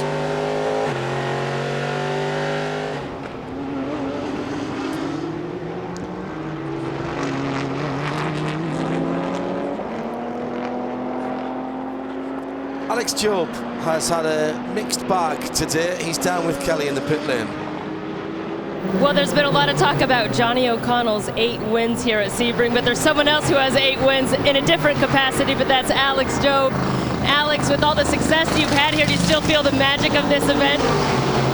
Oh yeah, I mean this event's incredible. It's like no other event in the world, and we're in position now maybe to potentially add another win, but I don't want to jinx us. But it's we had a good start, we had a bad middle, and now we've come back at the end, but we still got a little way to go. Will Jerome stay behind the wheel for the duration? He will. He's doing a great job. And how about your crew? I know that you guys have spent a lot of time trying to dial up those pit stops. Yeah, we had a couple of issues earlier in the day, and we had to work through that, and the crew's been doing a great job since then. So hopefully we'll just go green to the end and bring this home. In 1999, you won the Rolex 24 Hours and Sebring in the same year. You've already taken care of the 24 Hours. Has that thought crossed your mind much of what that feeling is like to capture? Yeah, we're not there yet, but it would be great to do it again for sure, especially with a WeatherTech car each time. So, but again, I don't want to jinx us. We've still got a little ways to go. All right, thanks, Alex. Thank you. There are definitely some sparks coming from underneath the number 1 car, as well as those yellow ride height sensors. Alex Job talking to Kelly Stavis there, and someone who knows that gentleman very well has just joined us here in the booth, that being Pat Long. Hello, Pat. How's it going? Thanks for having me. Yeah, no, first of all, why are you sitting here with us and not being out there on the circuit? Well, I do have a program for this year in the American Le Mans Series, but we haven't got our official start yet. We're going to roll out this week just after the race with Core Autosport. We have a new RSR that it's new for them, but not new for me. I've driven it at Flying Lizard previously, so we're excited to get a start somewhere around Laguna Seca, which is round 3. 45 passing 66 there. That's Spencer Pumpelly going up into second ahead of Damien Faulkner there, I think, Jeremy, for second place in GTC. So we'll mark that one down. Oh, well, that's very good news. An RSR, that's a GT car then. Yeah, absolutely. It's really exciting to be right caught in the middle of this big group of excellent manufacturers. Just having a look at that pass again. Damien Faulkner getting eased out a little bit, I think, by two of the prototypes in the blue GTC car there, and the Lizards going through. I can't get used to seeing Lizards in the GTC category. That was a change of position. Yes, that's what I said. Yeah. The Lizard car moving up into second place in GTC. Yeah, it looks like Damien had a little bit of help there turning into 3. It looked like it was a PC car and a P2 car right behind him, so it's certainly a tough way to lose second position, but I'm sure he'll fight back. Second place Audi in the pits, the number 2 car. Chris Neville is there. And he's handing over to Tom Christensen. Tom Christensen going for his 7th overall win at this race. And looking over the front of this car, looks like it's in a bit better shape than the 1 car. Saw that dive plane missing on the left front of the 1 car. This car looks like the only damage is the light on the right side. It's got a big crack in it, but those LEDs still working behind there. And looks like everything going smooth. Maybe the driver change a little bit long here. Still working on Tom in there. They've already got the fuel done, and they don't have the doors shut as they're trying to get him suited up. And nope, now they finally got him in, and he's down and away. So once again taking tyres there. That was another 22-lap stint. They've been doing that regularly through the race. Number 2 car, the number 1 car, has generally been doing 1 lap more than that, and last time did not change tyres, so we would expect the number 1 car to be on the pit lane probably another 3 or 4 laps, and for Oliver Jarvis to hand over to Benoit Tourlier with a fresh set of Michelin tyres. Hour and 10 minutes to go, Pat. You've been in this position, you've been fighting for position, you've also been out front, you've also been sitting in elegant isolation in a podium position. What's going through your mind here as a driver, and how fatigued are you starting to feel at this point, particularly after a day that's been quite hot like it has been today? Yeah, any day, especially a 12-hour race at Sebring, is a long, hot day. Yeah. Certainly for these guys, for instance, the Audis that are running 1-2 right now, they're pushing as hard as they ever have, and you're just sort of trying to forget what your body and mind feels like and know that there's a big prize at the end of this hour. So it's how much pain are you in? How much physical pain are you feeling, or do you not feel it until you stop? It depends. I mean, when the adrenaline's flowing, that's the best painkiller that there is. For these guys, they're as fit as any racing driver out there. The Audi team really focuses hard on that, and so certainly they know what they're up against, but it's never easy at Sebring. Just had a change of lead in PC last time around, lap 300 for the PC cars. David Estella lost about 30 seconds. He must have had an off of some sort. He's now dropped behind Kyle Marcelli, so it's another 8 car for Bar 1 Motorsports. Kyle Marcelli at the wheel. He leads PC. David Estella is now again in catch-up mode. 11.6 seconds, the deficit from the 52 to the number 8 car. In the GT category, Pat, that you're going to join in on, Risi are back this year. Corvette are looking as strong as ever. Jimmy Bruni and Tom Miller first and second.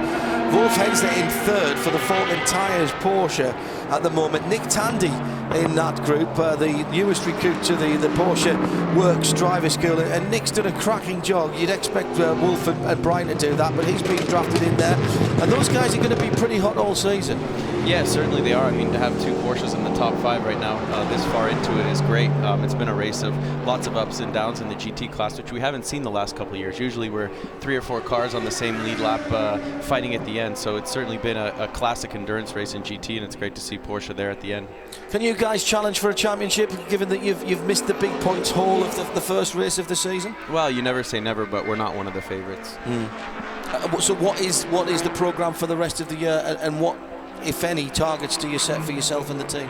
For us at Core Autosport, it's about integrating a 911 into what they've been extremely successful in the American Le Mans Series with the LMPC program. So getting them used to working on a GT car, for myself learning a new team and a new teammate with Tom Kimber-Smith. I'm very excited about both of those partnerships, and yeah, just getting up to speed and pushing for 2014 for an all-out attack on the class. TKS has done a good job today for Greaves. They're sitting in 3rd place and 8th overall in the P2 category. Is this a prelude to something else from Core? Is it the broadening their base? Are they going to stay with the PC? Are they going to focus more in on the GT category? I'm not too sure. At this point, Morgan Brady, John Bennett, these guys are serious racers. When they started this team, it was all about aligning themselves with the manufacturer, and I think that John's a big fan of Porsche, and with that, when we sort of came up with this concept, it was a no-brainer for them, so that was exciting for PMNA, Jens Walter, and certainly for myself as a driver. So we'll see where things develop, but at this point, we're just taking it one step at a time. You've got the GT coming online, and John Bennett also, in addition to driving in the PC class here, he's getting some Porsche experience in the GT3 Challenge. Yeah, they bought a Cup car. Sport's been running John in the GT3 Cup Challenge, so he did double duty this weekend. He's done a great job, solid in both, but certainly not easy. I know from my 2008 season, going between the 911 and an LMP car is never easy. It's really just understanding that the car's going to move a lot around in the 911 compared to the PC, where it's stuck to the rear. You won a number of drivers, Pat, that we could talk to in this paddock, who have also done duty in the Grand Am series in whatever capacity. Obviously, we become 1 series next year, somewhere around 10 or 11 races. Scott Atherton was telling us earlier on, with a fabulous array of circuits, because if you just take the ones that we know have got to be there, you've got to start at Daytona, then you've got Sebring, in the middle of the year you've got Indianapolis, you've got Petit at the end, you've got Watkins Glen in there somewhere. I mean, that for me, as a spectator and as a broadcaster, is great. From a driver's point of view, to be able to do all of those in one championship. Excited? Very excited. Obviously, there will be a few circuits that don't make it onto the calendar next year. So the big question mark for me is over the street courses: Long Beach, Detroit, Baltimore. I'd love to have all of those. Hopefully, we will. With all of these street races, you get into an environment where people are coming to sports car racing that have never seen it before, and I hope that there's as much of that as possible. Looking at the 552 in the pits, this is Simon Pagenaud bringing the 2nd place P2 car, about to get a new set of the Michelin rubber.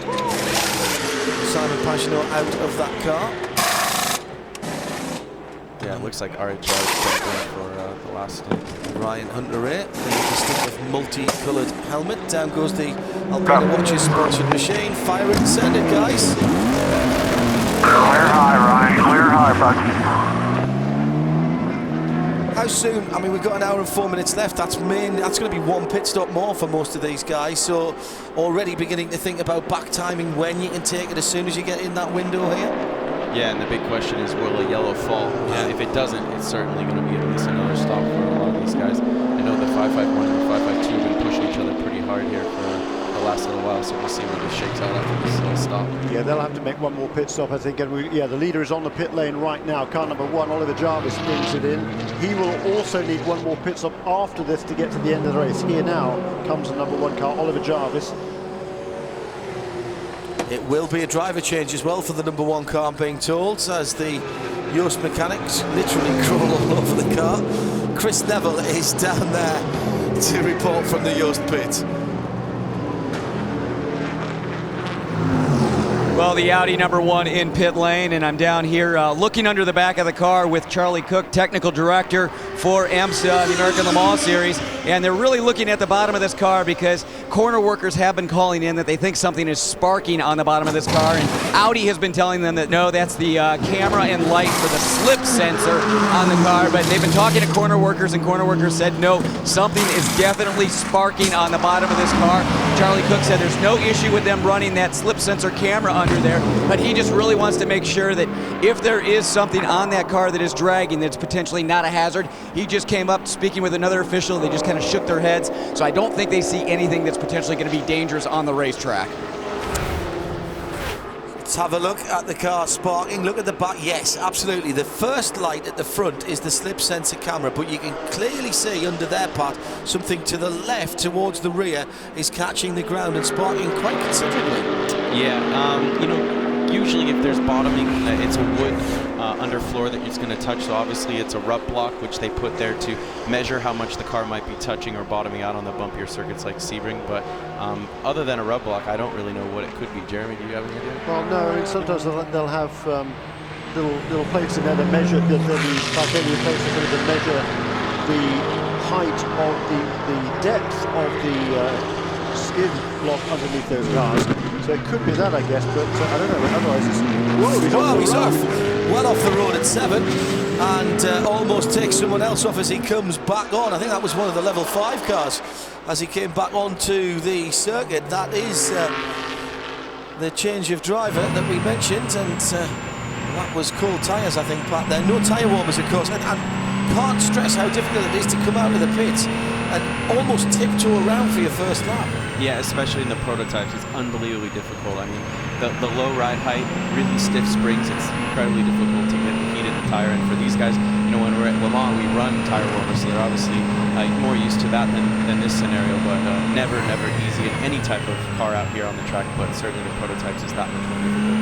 I'm sure even some of the experienced Alan McNish making that mistake on a couple of days ago in the morning session on Thursday, wasn't it? A big crash. He had it on his outlap on cold tyres, and ironically he just radioed in to the crew about 5 seconds earlier on that outlap to say everything felt really good, which everything on the tyres seemed to be really well.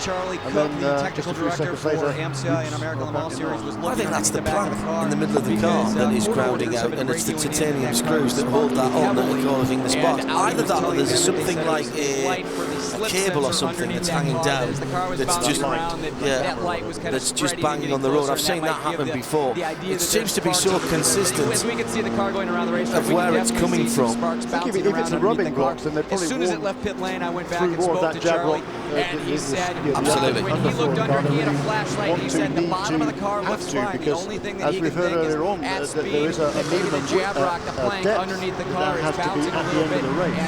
Yeah, no, so just to clarify, certainly it wouldn't be a hard bottoming, more of a rub block dragging, or like you said, a link to the camera.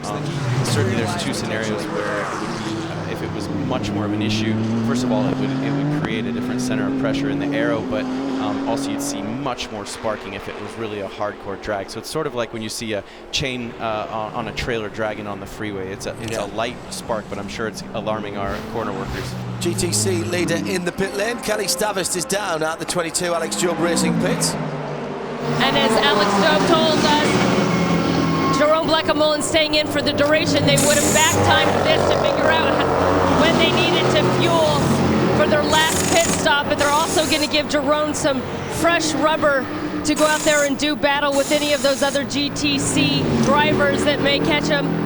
They've been working, but they are a little bit delayed there on the left rear tire. Costly couple of seconds there for Jerome, but he's back out on pit lane. I think the GTCs have been a great battle again and have been a fabulous addition to the American Le Mans series, bringing on all kinds of talent, both in teams, engineers, drivers, and indeed sponsors. And now there's Charlie Cook, and he's talking to Brad Kettler of Audi. Charlie Cook on the right, the official. On the left is Brad Kettler, and he's the hand signals there suggesting what is sparking on the ground and what's hitting. Chris Neville is down there earwigging on that conversation, so let's see if we can get something a little bit more of the detail. Well, actually, I think it was a pretty good conversation because I just spoke with Charlie as he pulled away, and he said that Brad told him that that plank underneath the car is fastened to the floor with metal bobbins, and those bobbins are actually recessed into the plank, and he said because of the damage on there, that plank has been dragging on the road and it's worn away enough, so now those metal bobbins are actually bouncing off the pavement. Charlie Cook kind of looked and said, okay, that's fine. Yeah.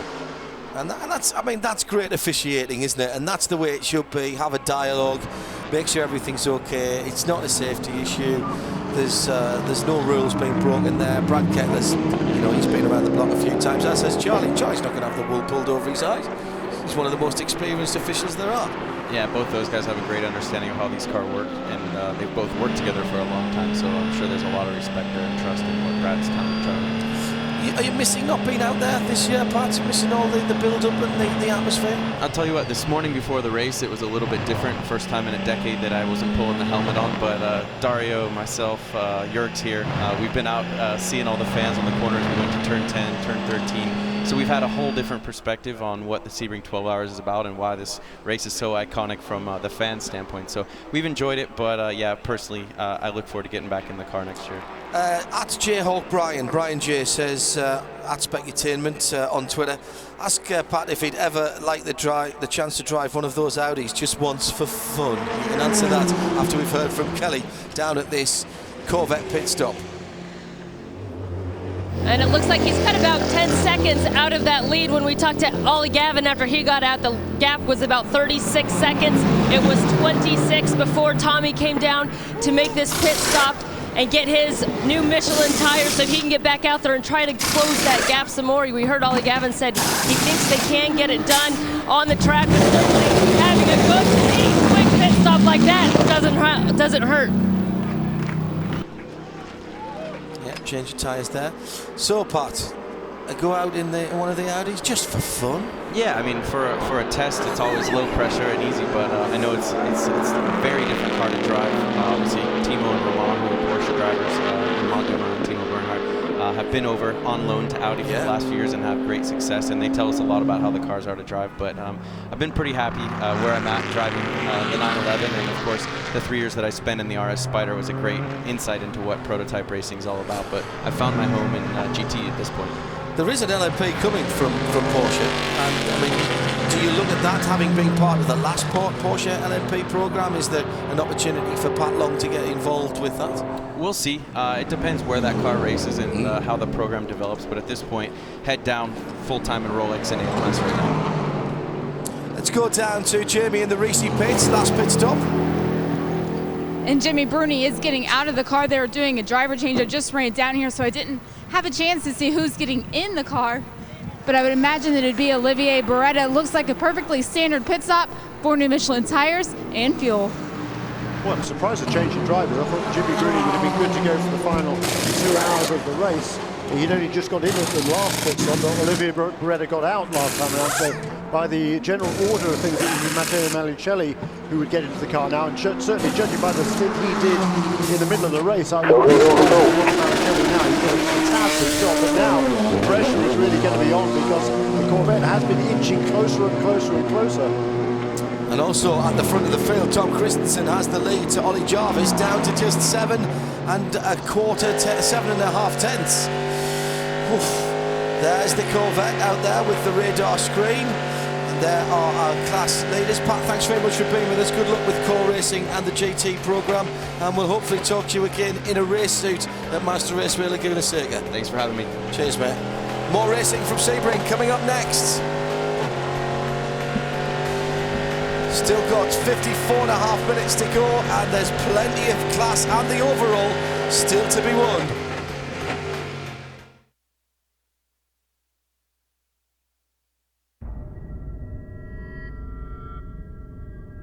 prototype cars next to GT cars. 30, 35 cars, all different speeds.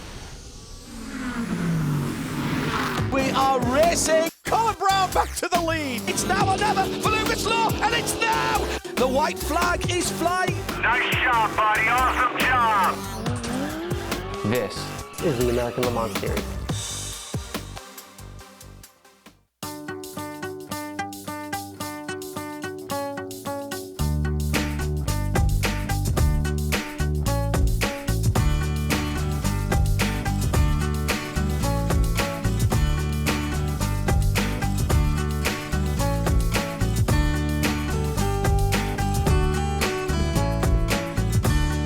When it comes to fun family getaways, it's got to be Holiday Inn Club Vacations. Room to be yourself. Everything we ever thought up. Everything we fight for. Everything we dream of.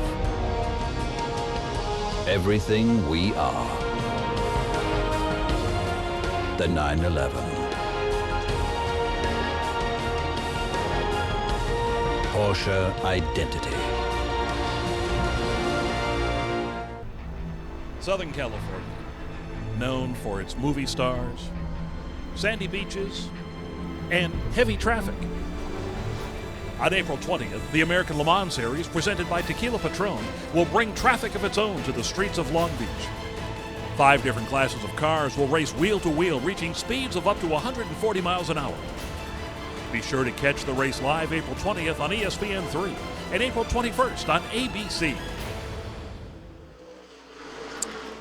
Jeremy Shaw and John Hindhaugh taking you through to the checkered flag in 52 minutes or thereabouts. It's not exactly, remember, we've gone as far as 4 minutes over here before. It just depends how the leaders cross the line. I seem to remember some iconic GT battles being a lap or so further than the whole 12 hours. You pay for the 12 hours, we gave you 12 hours and 4 minutes at least one year. And Jeremy, there's still plenty to race for here in more than the odd category. Tom Christensen got within a second. He's now at 1.2. You get the feeling that there's, I'm not going to say no love lost, but certainly a very high competitive spirit between the two Audis at the front of the field. No question. There's 6 professional racing car drivers here, and they all want to win the race. They want it particularly with a Rolex watch and the prestige of the Sebring 12 hours of Sebring. You know, this is one they definitely want to put on their resumes. Tom Christensen and Alan McNish, they've done it again and again and again. Lucas Degrassi hasn't. He doesn't have a chance to really influence this now because he's not going to get behind the wheel of that number 2 car again. But for Benoit Trillier and Oliver Jarvis on Marcel Fessler, they want to get this win under their belts. They would love nothing more to win this race, and they're in a very good position right now. But you can see the gap between the two of them is not very much at all, less than 2 seconds, and they've been pretty much marking time with each other the last few laps. A number of people spotting Jimmy Bruni limping out of the car, including Pat Long before he disappeared out of the booth, and thanks to Michael Sorensen for spotting that as well. So it could be that maybe a cramp or something like that has affected Jimmy and they've decided to take him out. We should notice, we should mention as well that according to ALMS regulations 13.2, the skid block is not checked at the end of the race. No. Amazingly. So effectively, and thanks to race car engineer Sam Collins for this, once you've got this race done, you actually don't need the plank at all. You can dispense with it. Wow. That's interesting. Okay. That's it's quite. The underbody plank has to have to initial thickness of 20 mil and a maximum wear of 5 is permitted on the skid block, but not necessarily the underbody plank. So there are places on it that we've got to be careful with clearly. Thanks Sam Collins for that. Great stuff on the Formula 1 preview. This was the Aussies getting close together just a couple of moments ago with with Ben Trelliway, and was that a touch there from Christensen? I think it was. Just hello, I'm here. This is your teammate. Yeah, Brendan Trillier. Did he get through? Look at this. Oh, and then he gets blocked. He was in the lead for about 5 feet. Wow, that is really close stuff. That just underlines what we were talking about. Absolutely, working your way through the traffic and being patient. And this is on board Christensen's car. That was a touch, Jeremy. They each got a bit of a taste of the medicine there, because both of them got blocked at one time or another. And hats off there to Jan Halen, the number 11 guy. He just kept his racing line through there. He did exactly what he should have done. He didn't alter his line to try and get out of the way, because that's always what causes disaster. So we've got this great battle going on at the front of the field. In PC, the gap between the first two is down to under 10 seconds. In GT, the gap is down to less than 14 seconds. So Tommy Milner is charging along and trying to reduce that deficit to Manucelli, and he's doing it in a remarkably strong way at the moment. Still with 48 minutes to go in this race, plenty of time. And Damien Faulkner leads GTC again in the 66 Races Group car, and they break them all and by just 15 seconds, and that's coming down as well with Spencer Pumpelly just another 11 seconds further back in the 45 Flying Lizard. So that one isn't over either. So there's none of the classes that you could honestly say are home and hosed. Maybe apart from P2, level 5 have got it wrapped up. 551 is a full lap ahead of 552 now, and as 551 is the car that Scott Tucker will score points in, I can't see that changing any time soon, and they've got 4 laps on Eric Lux, who's still at the wheel of the 41 Zytek Nissan in 3rd position. Neil Yarney and Klaus Straff are a lap ahead of Johnny's ahead. Shall I try and do that in English? Neil Yarney is a lap ahead of Klaus Graf in the battle for the 3rd spot on the podium, remember, as well as the lead ALMS car. And Rebellion to be on the podium here behind 2 Audis. Just what 5 lap difference would be a real result for them. There's Matteo Malicelli. Tom Milner just 11.6 seconds in arrears now. Yeah, took another 2 seconds off him last time around. Pressure is on now for Manucelli. There's a great stint in the daytime. What can he do at night time? I wonder, has Milner got to stop again, or do you think he can go from where he stopped? Let's find out if there's any problem with the car. Jimmy Bruni had to get out early. Jamie's with him. It is a big vote of confidence for Matteo Manucelli to get in the car right to the checkered flag in his first race with the team and in the United States. Jimmy Bruni was meant to finish out this race for the number 62 car, but you're not up to par as a driver. What's going on right now? No, the car is running very well, and I had a little bit of back problem. I couldn't feel really the right legs, so I preferred to stop at 50 minutes to go and put Matteo in the car. It was consistent to the other stint, so I'm sure he's doing a great job. How difficult is it as a driver when you're supposed to take the car to the checkered flag to put that faith in someone else? It's okay. We are a team. We are winning together. We are losing together. I trust him. He trusts me. So I'm sure it will be okay. We all know it's a team sport. We're getting to the closing stages of the race. Can the car make it without another pit stop? I think the car is running well, and Matteo is great, so I hope he's gonna bring the car home. Not giving away any strategy secrets down here at Risi, guys. No, but I reckon all of the GT cars can make it to the end now. They've been stopping. They've been doing just about 1 hour stints. They made their last pit stops when the number 4 car was with 58 minutes to go in the race. It was at 9:45. The number 62 car came in 1 lap later, so that should absolutely have no problem whatsoever. It'll be a bit tighter for the Corvette, but the last couple of stints, they managed just about an hour, a little bit over an hour on their stint, so it'll be tight, but they should be good. And another 2 seconds taken off by Tommy Milner that time around. Yeah, and Tommy Milner took 10 seconds out of the Ferrari on his out lap. When he went out of the pits, he was 10 seconds quicker.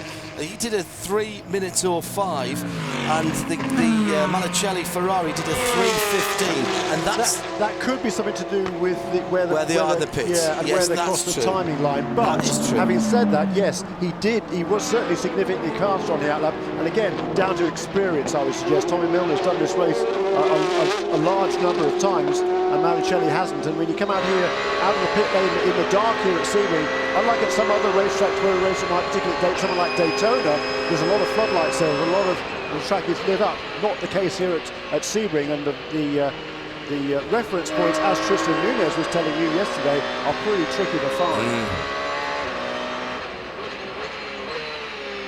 A huge story brewing for US endurance racing, says Daily Sports Car.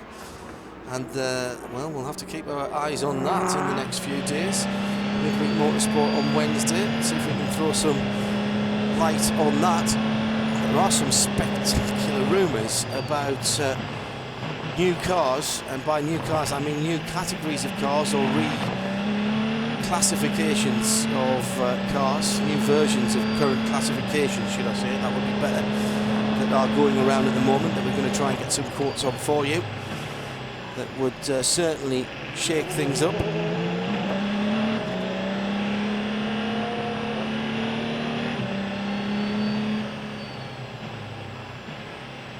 That battle in PC seems to have stabilised now. Kyle Marcelli, having been a little bit slower than David Ostella, has equalised the pace there. That gap has been around about 10 seconds between the first two cars in PC now for quite a long time.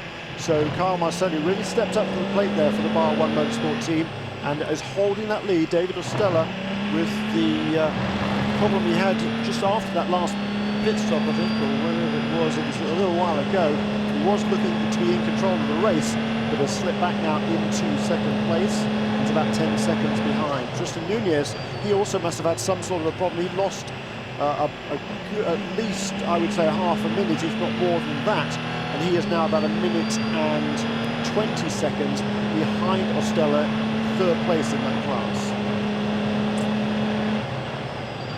Laura Pritchard has tweeted me at Specutainment saying she's been watching the 97 car, and up until the last lap it's been consistently quick as or quicker than the cars at the head of the GT field, in the hands of Bruno Senna at the moment.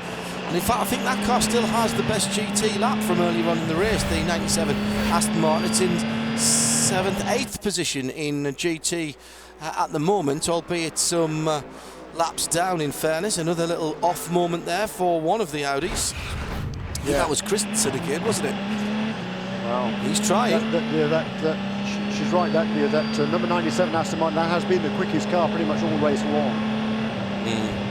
But it was I think it was an 18 lap deficit it had at one stage. Change of radiator after being involved in someone else's accident. Punctured the radiator, Darren brought it in, they changed the whole unit. David Richards was here with us talking about that, and thanks for his and in fact all of our guests popping in today. It's really made the afternoon and evening go very quickly, and we've had some splendid comments and some great guests, so thank you very much indeed to all of them for popping in.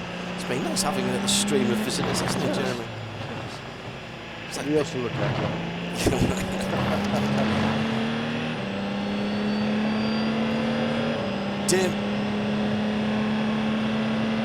Damien Faulkner lapping in 2:10. That's not the sort of times we might expect from Damo. It's 8 seconds now to Blecker-Molan. We're hearing there may be brake problems for that 66 car. So is Damien Faulkner going to be robbed of another chance to win a watch? Well, we heard from Kevin Buckler, didn't we, the last pit stop for that number 66 car, that they were marginal on their brake wear. They had some rear calipers there on the pit wall in case. If they have to change anything like that, of course, any hopes of victory is going to go down the tubes. But Blecker-Molan now, Jerome Blecker-Molan in that number 22 car for Alex Joe Racing, he's homing in on that lead.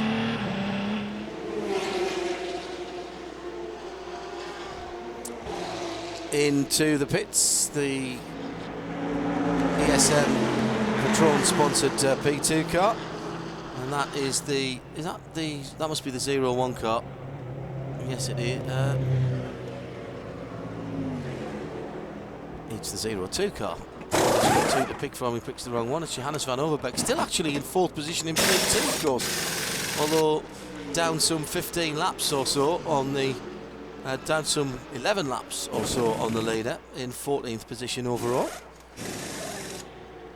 They must have got David the 01 car back out as well. They had a long stop, didn't it? Was it input shaft or something? It was something. That's what I thought it was a gearbox input shaft was what they said. Yes, David Brabham was towed back, weren't they? Yeah, I wouldn't have thought they could have replaced that, but whatever it was, I think that car's back in the race. It's 50 odd laps down, so if they can maintain that, that should be good enough to make sure they score championship points for that 0-1 car of Scott Sharp and Guy Cosmo, who will do the entire season. David Bradley joining that team as well for this race.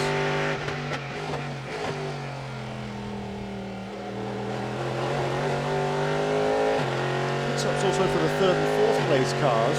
Neil Jarney number 12 and Tash Graffi number 6 are shown as on the same lap at the moment as they come into, as they're both on pit lane. Wait till they both get back out again to see what the differential is between those two.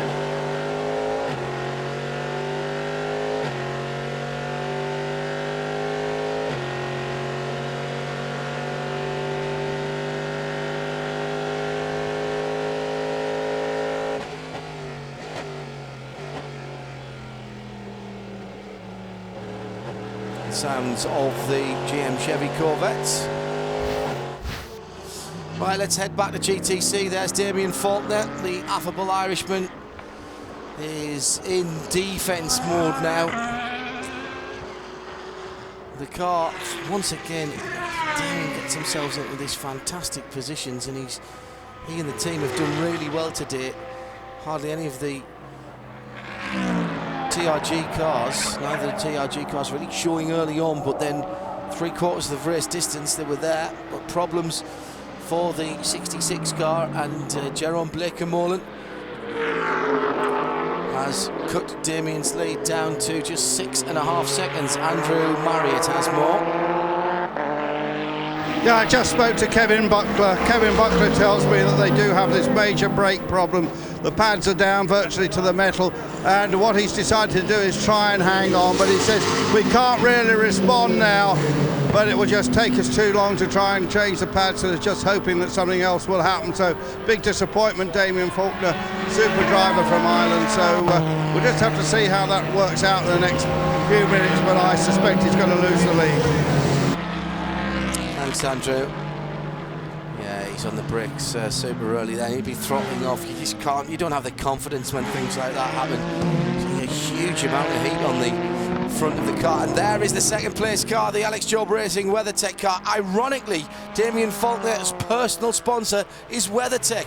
He's raced with Cooper McNeil before, who has the connections to the company. And indeed, he's raced as a teammate with Jerome Bleekemolen as well. And these two will be battling out for first and second in less than a lap, or certainly at the start of the next lap. And I don't think Damien's got anything to fight. Spencer Pumpelly is only 37 seconds back from Damien at the moment. And could it be as cruel to knock Damien down from first to third? Is he seeing another Rolex watch being snatched away from underneath his nose, Jeremy? Yeah, really. It would be a heartbreaking, certainly for Damien, but they've both driven extremely fine races. Both of those teams have done a super job all the way through. And the TRG car also, the Flying Lizard car also of Spencer Pumpelly charging along in third place. They've all had really strong runs. A couple of battles to talk about in PC. David Ostello has put the hammer down again. He's turned some consistent 1:57 laps lately. He's got that gap down to Kyle Marcelli in the number 8 car, down to less than 6 seconds. In the meantime, it's still Tristan Nunez who's been the quickest car on a track in PC, but he is now in for his final pit stop of the evening, and I'm pretty sure that the other two cars will be in shortly behind him. Okay. It's gone up to 4 seconds nearly at the head of the field. Trelliway and Christensen.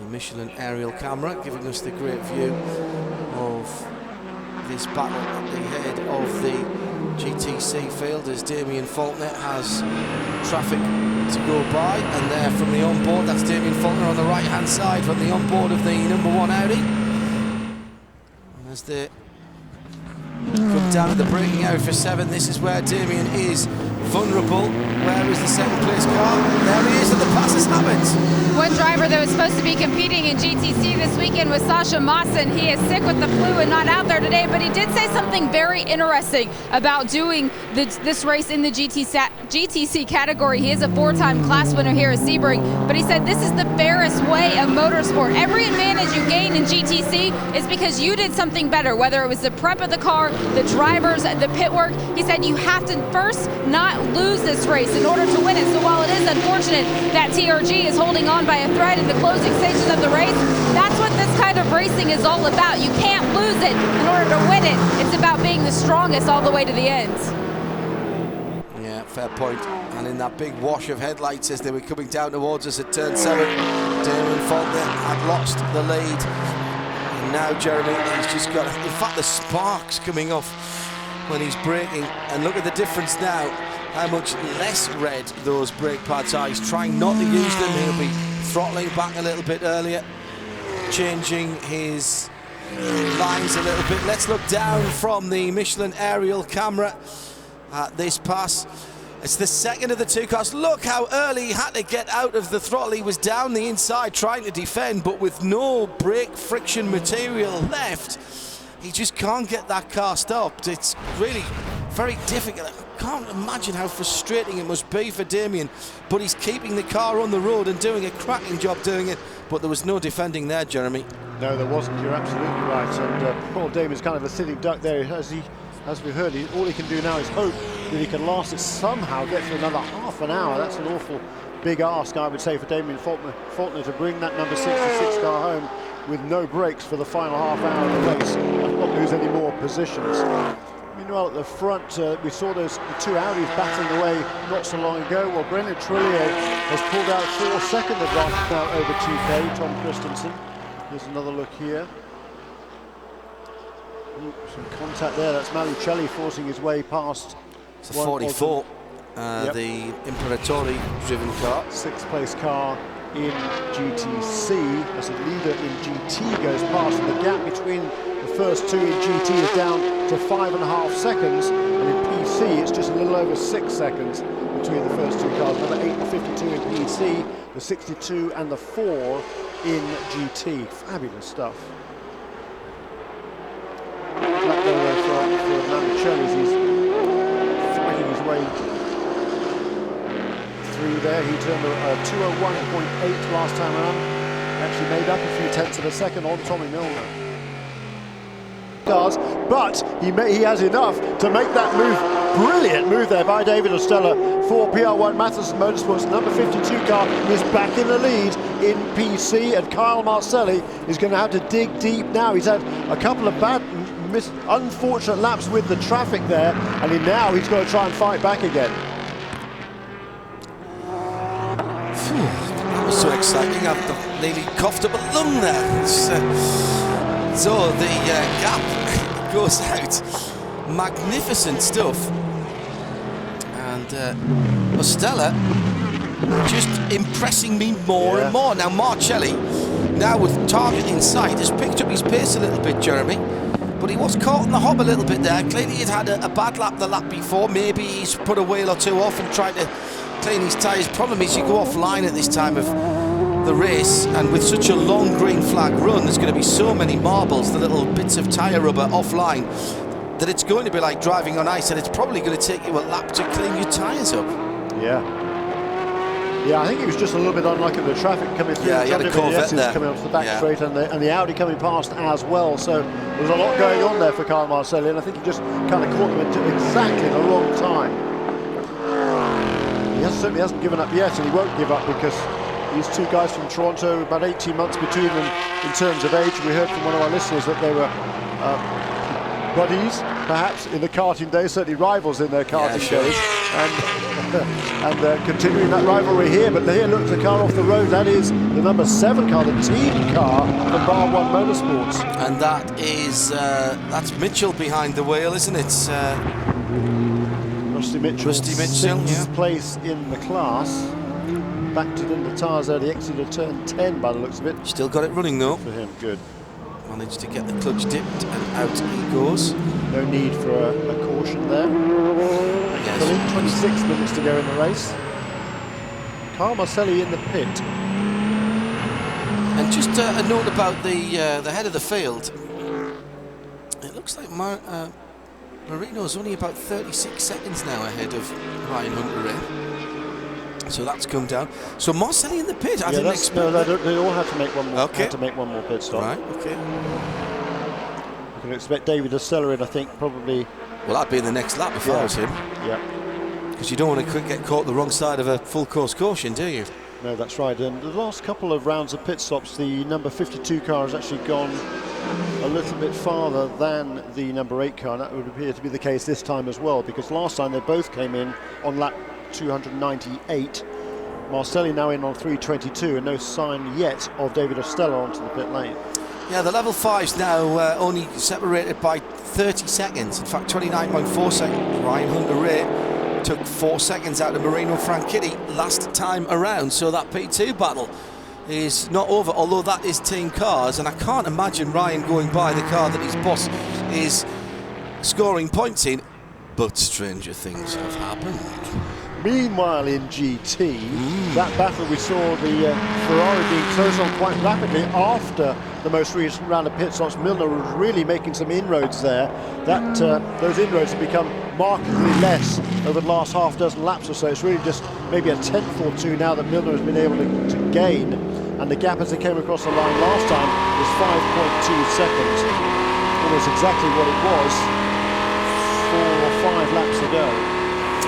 Yeah, and Damien Faulkner has managed to stabilise his lap times, although as I say that, he's done an 11.7 last time around, but he's 21 seconds ahead of Spencer Pumpelly.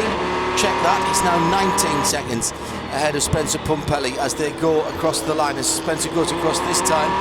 So 24 minutes and 19 seconds.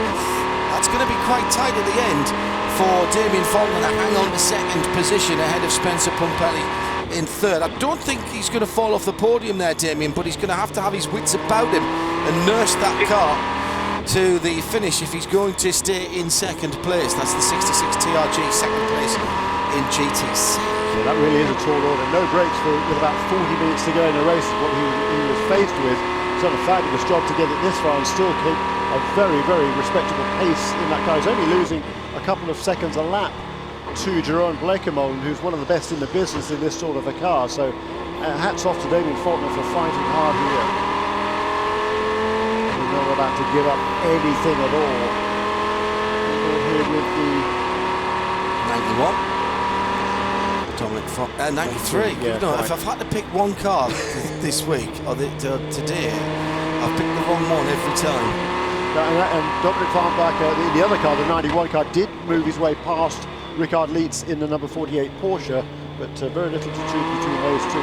That's why I thought we were saying that one, to be honest. Yeah, exactly. Richard Leitz just a second and a half behind in the 48 car.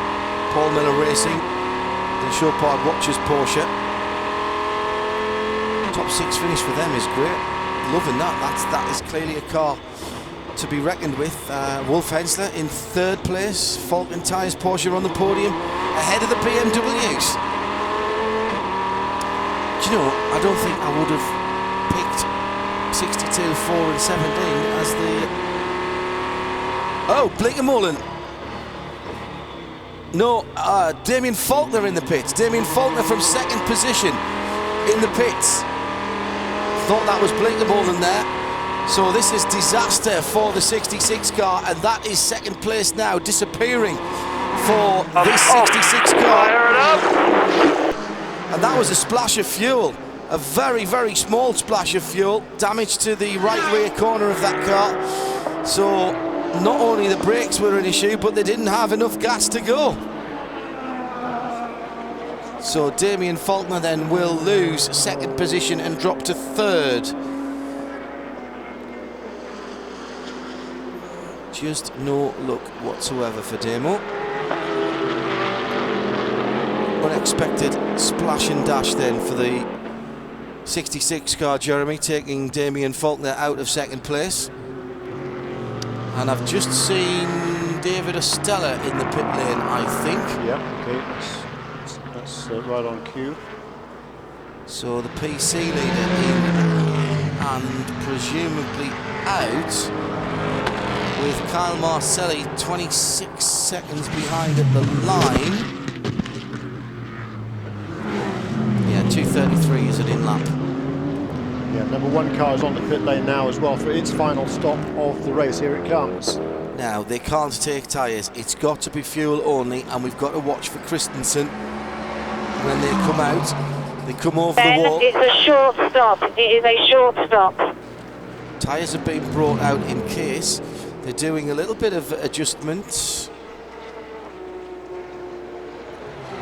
What are they doing at the front there? Not so sure. And there they go. It is a short stop. Lena Gade is absolutely right. He is missing that dive plane on the Okay, left Ben, front. you are fuel to the end of the race now.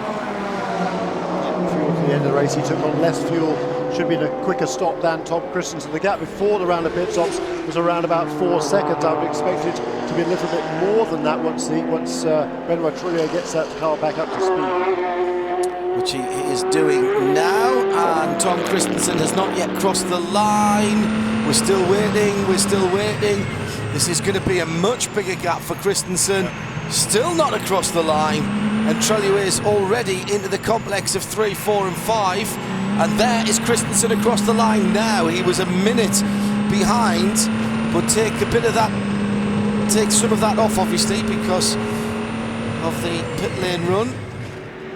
Here is 5.52 in the pit lane. This is Ryan Hunter from second in P2, 30 seconds behind his teammate Marino Franchitti. Sort of a half a tank of fuel is all he will need to get himself to the end of the race. Does Marino need to stop? Yeah, I think so.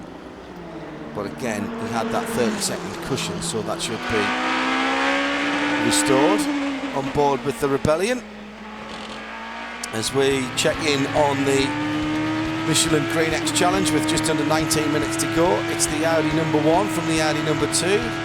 Bit of a gap opening up in the clean, fast and efficient scores there. Muscle Milk Pickett Racing in 3rd position for the 6 car. In GT, very frugal 62 Corvette by a hair's breadth from the number 4 Corvette. In fact, the BMW is not that far back either. Reese cleaner, faster and more efficient, so better scores in each of the categories. Remember, it's the lowest score that is better in the Michelin Green X Challenge. Right, Jeremy, 18 minutes to go. Surely Christensen can't pull this back. It's going to be something in the order of, I think, 20 seconds, maybe more. Ostella and Marcelli's only 5 seconds. In GT, it's 4 seconds between Marcelli and Milner. 3.8 last time around. There you go. Yep. First time it's been below 4 seconds. Blegemolen and Pumpelly are now 1st and 2nd, with Damien Faulkner now trying to hang on. He's only 45 seconds ahead of Sean Edwards in 4th position. I think Damo should be able to do that. Fingers crossed he does. Really deserves a podium there. And in P2, that'll have gone out to about 1 minute and 10. So it is 19 seconds, 19 and a half seconds for Christensen. So that wasn't a bad gas. I can't see him getting that back, Jeremy, to be honest. So the old car beats the new car. Yeah, right. And in GT, 3.2 seconds that time, so half a second pulled in by Tommy Milner. In PC, 4.6 seconds between Ostella and Marcelli. Again, 4/10 quicker was Marcelli on that lap than Ostella. So both of these battles are going on. We've got, 16 minutes now to go. This is going to be another one of those last laps where we're going to be watching 3 things at once, isn't it? We did say, and it's been a chess match for 11 hours and 45 minutes. This is the replay of the change of lead in the PC category. The car on the right was 2nd, that's the Estella car. Got himself into position nice and early, and then going into turn 17 at Sunset, made the move down the inside of the Corvette that had just slightly held up Kyle Marcelli, and the pass was made. Wow, big slide by Ostella. as he went through 17, but he kept his foot in. And he still holds a 4.6 second lead. It's 3.1 between the GTs, Malucelli and Tom Milner. 20.9 seconds, Trelliway Christensen. That isn't coming down. There is Malucelli. There is the Corvette. There is the Corvette. That's Wow. nowhere near 3 seconds. There must have been an issue for the 62. Let's have a look back. There is he's gone round he's put himself on the outside of, that is one of the TRG cars. No, it's not, it's one of the Tully's coffee cars. And he's put himself on the outside at turn 1. It was the number 10 car of Michael Avenatti. You really don't want to put yourself on the outside at this stage in the game. And now Matteo Malucelli on the comeback drive for Risi Competizione, their first race back in the American Le Mans Series. And he's got Tom Milner for Corvette. What an up and down day it's been for Vette. His tail up now is Tommy Milner. He has to watch the 01 car go through there. But he's gone off the road. The Ferrari's gone off the road at turn 10. And there's a new leader in GT. Tom Milner has gone through. Malucelli has put the car into the scenery. Okay, catch him up. Okay, catch him up, it says. But there is the visual confirmation. Those very distinctive cat's eyes at lights of the 458. Now look ahead, and it's a breakpoint missed by Malucelli, as simple as that at turn 10, Jeremy. No help or assistance given there. That is, I'm afraid, driver error. Yeah, it would certainly appear that way. The prototype was in there, but I think you've got to assume that Malucelli was off the road. I don't know. Well, he was off the road for sure. I don't think he got any help. We don't know that for certain, but they have a new leader again now in GT. That would be Tommy Milner. Fantastic comeback by those guys in the number 4 Corvette. They've really driven their hearts out today, and they've got back. They made a deficit of more than a minute. They had a minute penalty that they've had to overcome. They've done that now, back in the lead with less than 15 minutes to go. The two Audis are separated by 17.5 seconds as Christensen puts in a 48.7 to a 52.1. There's a lot of odd times popping up at the moment. I'm wondering if there's something out there on the circuit, whether there's been a bit of dirt thrown down, or maybe somebody is dropping some oil or some fluid somewhere. There's certainly been some dirt put down, because the 62 guy just pulled a fair bit of it on the road, didn't he, there in turn 10. You know, it's really, really tricky conditions out there right now. You've got to almost, you're blinded by lights, you're getting tired by this stage in the race for sure, and so it's very, very, very easy to make any sort of mistake at all, and it could be costly. David Ostella has pulled out 6.2 seconds on Kyle Marcelli, 57.9 to a 58.9, a full second in that last lap by the number 52 car over the 8PC, 9th and 10th. Overall, Milner and Malucelli still battling for GT. Pumpelli 32 seconds away from Blakemolin, but taking great gobs of time out of him. 2 seconds the last time around. Faulkner 41 seconds in hand in third place over Sean Edwards in fourth. It's in the GTC about battle. another 20 seconds back to Jan Halen in fifth place in that class in GTC. Marino Franchitti has got 1 minute and 12 seconds on Ryan Hunter-Reay in the all level 5 battle at the head of the field. And Piers Phillips, the engineer on that car, will be very happy indeed to have got that car home in the lead. You will, and up in third place overall, third and fourth overall, remains the battle for the contenders who will be doing all of the P1 races in the American Le Mans Series presented by Tequila Patron this season. Neil Jarney still leads in car number 12, the Rebellion Lola Toyota, but Klaus Graf in that car number 6 for Muscle Milk Racing, the HPD, has not only got back onto the lead lap, is now within about 70 seconds of Jarney, and closing very quickly, Capil at 4 seconds on him that lap. I think, I would presume that Neil Jarney just cruising at home. As long as he doesn't do anything silly, he's got things well in hand. But it's certainly been a great effort by the Muscle guys to come back from not 1 but 2 penalties and a lost wheel to get themselves back at least on the same lap as the number 12 car. Malucelli's just hanging on there. He's just not letting Tommy Milner get get away, but I'd like to see him a bit closer than that to put a bit of pressure on the young American. 6 laps, 6 laps. 6 laps they reckon now to go. I think they're probably round about right. David Estella still now 8 seconds ahead of Kyle Marcelli. Has Kyle given everything? Have the Continental tyres given everything on that 52 and 8 car? Who has managed the brand new rubber in that Continental Tyres Prototype Challenge Series best with still 11 minutes to go? Yeah, the drivers in the number 52 car, David Cheng, Michael Gouache and David Estella, they've got a grand total of 6 ALMS starts between them under their belts coming into this race. Gouache, however, he's got the most, he's done 5 of those starts and won twice with Memo Gridley a couple of years ago in the PC class. David Cheng has one race only under his belt. That was a couple of years ago. He finished then on the podium, so they're trying to come away with another victory for that PR1 Matheson Motorsports team. And with an 8-second advantage now, and David Estella really in the groove there. They're looking quite good.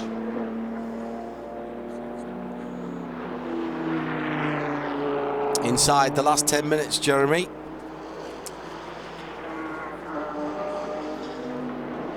Bleekemolen by 32 seconds now on Pumpelly. So Jerome Bleekemolen is going to make it 2 big races in a row for Alex Job Racing. Won the GT category of the Rolex 24 Daytona for Audi and heading towards victory certainly in the GTC category here at the Mobil 1 12 Hours of Sebring, fueled by fresh from Florida with the venerable Porsche 911 in the 50th anniversary year of that great street and race car. We had confirmation from the pits a few laps ago that the number 62 car was good to go on the fuel. We had surmised that. Number 4 car, it's certainly a bit closer. They should be able to make it. There were 58 minutes to go in the race when they made their last pit stop, and they've been doing around about an hour, a little bit more, a little bit less. So it's certainly much closer for the number 4 car, but these guys have been around this sport a little while, all the guys at Corvette races, so I'm sure they'll have a handle on that. They'll be telling Tommy Milner exactly how much fuel he's using, how much he needs to get to the end of the race, and I'm sure that is in hand. I'm fairly confident that the number 4 car does not need to stop. But that is really probably the closest guy that has to struggle with fuel. There would be an irony if it did have to stop or they ran out, because don't forget, cast your mind back to Petit Le Mans a few years ago when a Ferrari was in the lead of the race and on the very last lap ran out of fuel almost within sight, and the Corvette went through for its first and only victory of that season, and the championship in that moment passed from Ferrari to BMW. So we have seen things change at the very last, and the measuring systems that we all use in motorsport and the flow rates and the fuel numbers are, kind of, aren't they? They're not absolute. As Monicelli goes through now, just 2 seconds away from the lead. But it looks comfortable. I've got to say, it looks comfortable for Tommy Milner, and he's not getting the pressure from that Ferrari, who's trying to get by one of the Flying Lizard Porsches at the moment, trying not to lose any more ground. It cost him a little bit of time there through turn 5. Certainly did. Well, at the front of the field, the gap between the 2 leaders, it was 20 seconds or there, about 19 seconds after the pit stops. It's now down to just under 12. I'm sure that Trelliway is just biding his time there. 1:52 that time around. That's a pretty slow lap from him. Christensen, the previous lap, down to 1:48.6. Trelliway's done a couple of 52s recently. It's down to 12 seconds. Also, so again, the conditions are very tricky out there. We cannot afford to take any chances at this stage in a race.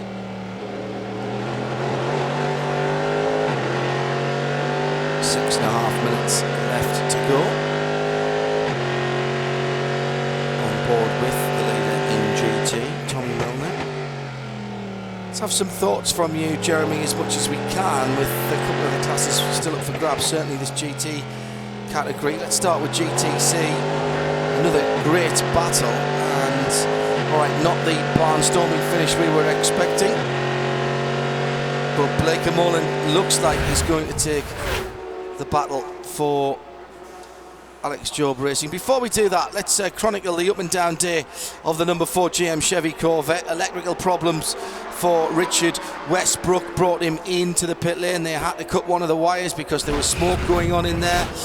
They've had a number of issues with the officials. Got a stop and 60 penalty, and yet they have fought back, and they are getting the hard charger awards today. Let's check in with the P2 leader.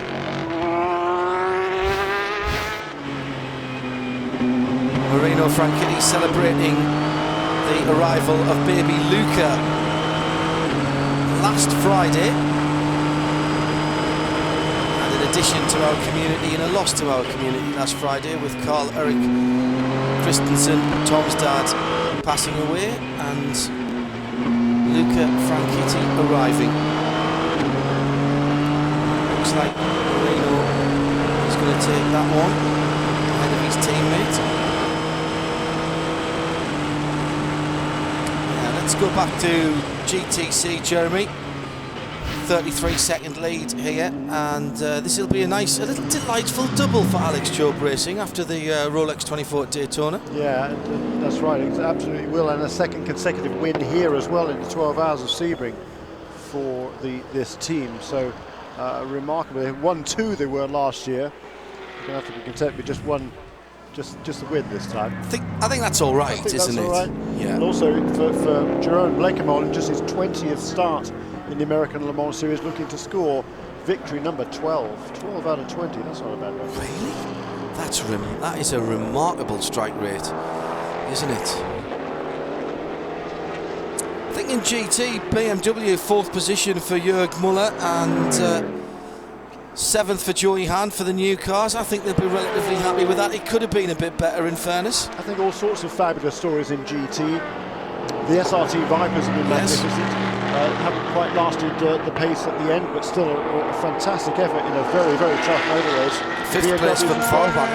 And the Falkenberg Porsche as well come away with a podium. They'd be thrilled with that. They're going to be a lap or so down in 3rd place, but hey, that's a lot better than we might have expected coming into the week. And Jeremy, in a race that's only had 4 full course cautions, so they haven't been helped out by the pace of the race coming back to them. That is a genuine position. I think they'll take that and run with it for the rest of the season. For me, the fight back from Corvette in GT is fabulous, but I want to have a word for Matteo Malicelli. Okay, a little mistake there in the end that has passed the lead to Tommy Milner, who was bearing down on him anyway, and that's not over yet, by the way, but I think we found a right little star here for Risi Competizione on their return. And at the front of the field, of course, that 12-second gap between Treluet and Christensen, tantalisingly close for the 2013 car from Audi, but it will be the young Chargers. The guys have been doing all the winning recently who take this one. But a flag up, Jeremy, the battle between Rebellion and the Muscle Milk guys. It's under a minute, you know, again for Klaus Graf, and again without it's all ifs and ands, I know, but clean races, shorter races. We go to a very different track after this, Long Beach, and then Master Raceway Laguna Seca. I'm looking forward to that ALMS battle between the 12, the 13 and the 6, and hopefully the Dyson as well for the rest of the season. I know we're not going to have both of the Rebellion cars all year, but it looks to me as though Muscle Milk have got a real battle on their hands. I think so. That has been the fastest car this week, but yeah, and they've been sort of switching around between specifications as well on that car, so there's a lot of options there. But that is going to be a good battle, and both teams have really done a fine job here. Those 2 penalties very costly for Muscle Milk Racing, but the car has been fast, the drivers have done a very nice job, the team has been exemplary, so hats off to those guys. There is the white flag, one more lap around for Benoit Trullier in car number 1. Audi only beaten in competition twice of the times that they have entered the Sebring 12 Hours, once by Porsche and once by Oreca, Hugh de Schoenach's company.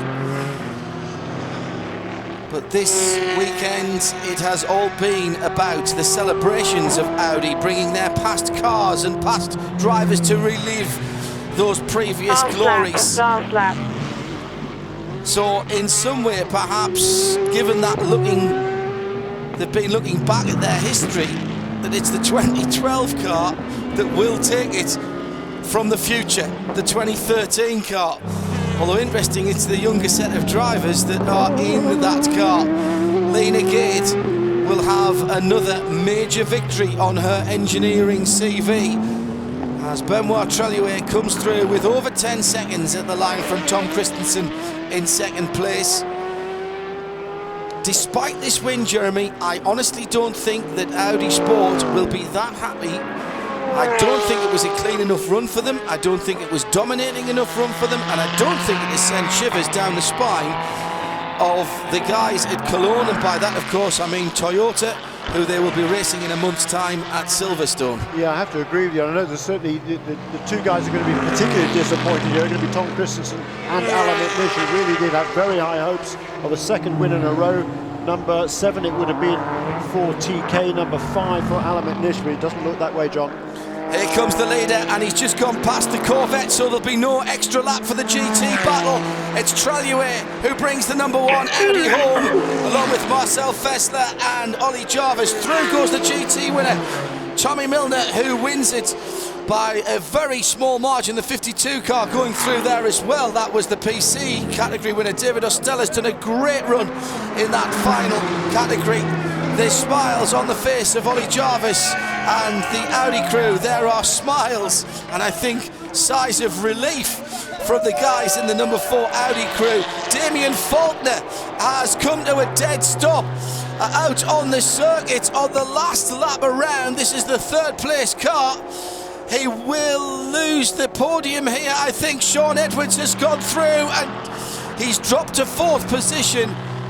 0 look for TRG, and Damien Faulkner and Jeremy Shaw shakes his head. The last lap is really slow. I don't know what the problem is. There's 2:28 for Damien Faulkner last time around.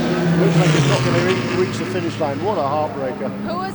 I wonder if they didn't put enough fuel in at the end there. Marino Franchitti claims 6th position overall, but more importantly, the P2 victory for the 551 Piers Phillips car, and of course for new baby Luca and Holly back at home, as well as his teammates Scott Tucker. Drove both the cars. Scott Tucker drove 195 laps in this race. That was a pretty decent stint, split between the two cars, obviously.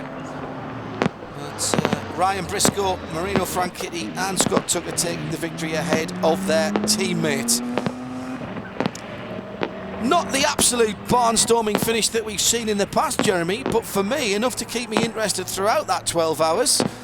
And just what, half a dozen cars who won't have made it to the end? Yeah, there weren't many dull moments, were there?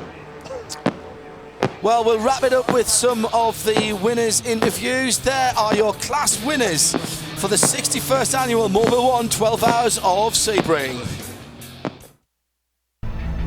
Southern California, known for its movie stars, sandy beaches, and heavy traffic. On April 20th, the American Le Mans Series, presented by Tequila Patron, will bring traffic of its own to the streets of Long Beach. 5 different classes of cars will race wheel to wheel, reaching speeds of up to 140 miles an hour. Be sure to catch the race live April 20th on ESPN3 and April 21st on ABC. Everything we ever thought up. Everything we fight for. Everything we dream of. Everything we are. The 911. Porsche identity.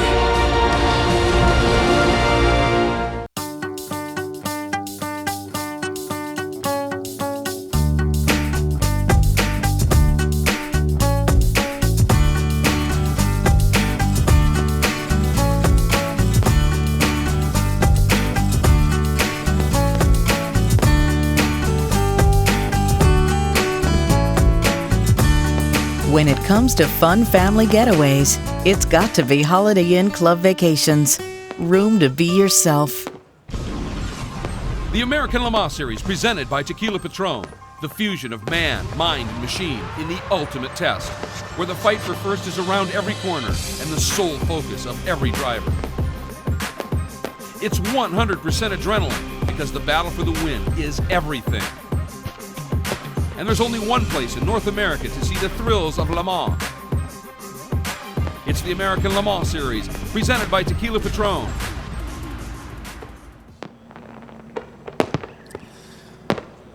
Well, take a deep breath because the 61st annual Mobil 1 12 Hours of Sebring has come to a conclusion. It's a win and a second place for Audi, the 1 and the 2 car in positions 1 and 2. It's kept us riveted all the way through the last 12 hours. The atmosphere in pit lane already electric, and we've got to talk to some very happy people. When I say we, I mean our broadcast colleagues, of course, as Trellier brings that number 1 car in very slowly. He collected a lot of debris on the tyres. And the thumbs up from him to the rest of the team. It's not been a clean run for any of the winners here today. They've all had their difficulties. Audi, the level 5 guys, David Estella thumped up the back by the Klaus Graf prototype. Corvette, well, what an up and down day for them. Just 2.7 seconds the winners ahead of Risi. And in GTC, a real heartbreaker for Damien Faulkner, finally finishing 5th. But there are some great stories and some smiling faces, and Brian Till can get amongst them now with the Audi guys celebrating in pit lane.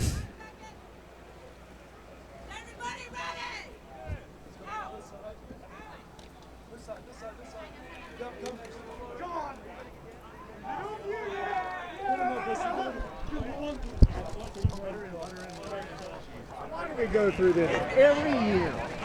Benoit Trillier just climbs out of the car. Oliver Jarvis here. Marcel Fessler celebrating the victory. Looking for my camera that's been lost back there. Hey guys, give me a... Things are getting stretched a little bit. I'm going to bring Benoit in this direction. Absolutely spectacular. The last 2 years at Le Mans, this group has found victory. The World Championship last year in WEC with Audi. Benoit celebrating with his teammates. Benoit, you started this race, you finished this race. The emotion on that final lap, knowing the victory was yours. Yeah, it's really great. I'm really happy. My mates, my team did a really great job. We had a fantastic car, and we just enjoying the car, the big emotion in every corners. It was just great, you know, it's just super cool to be here.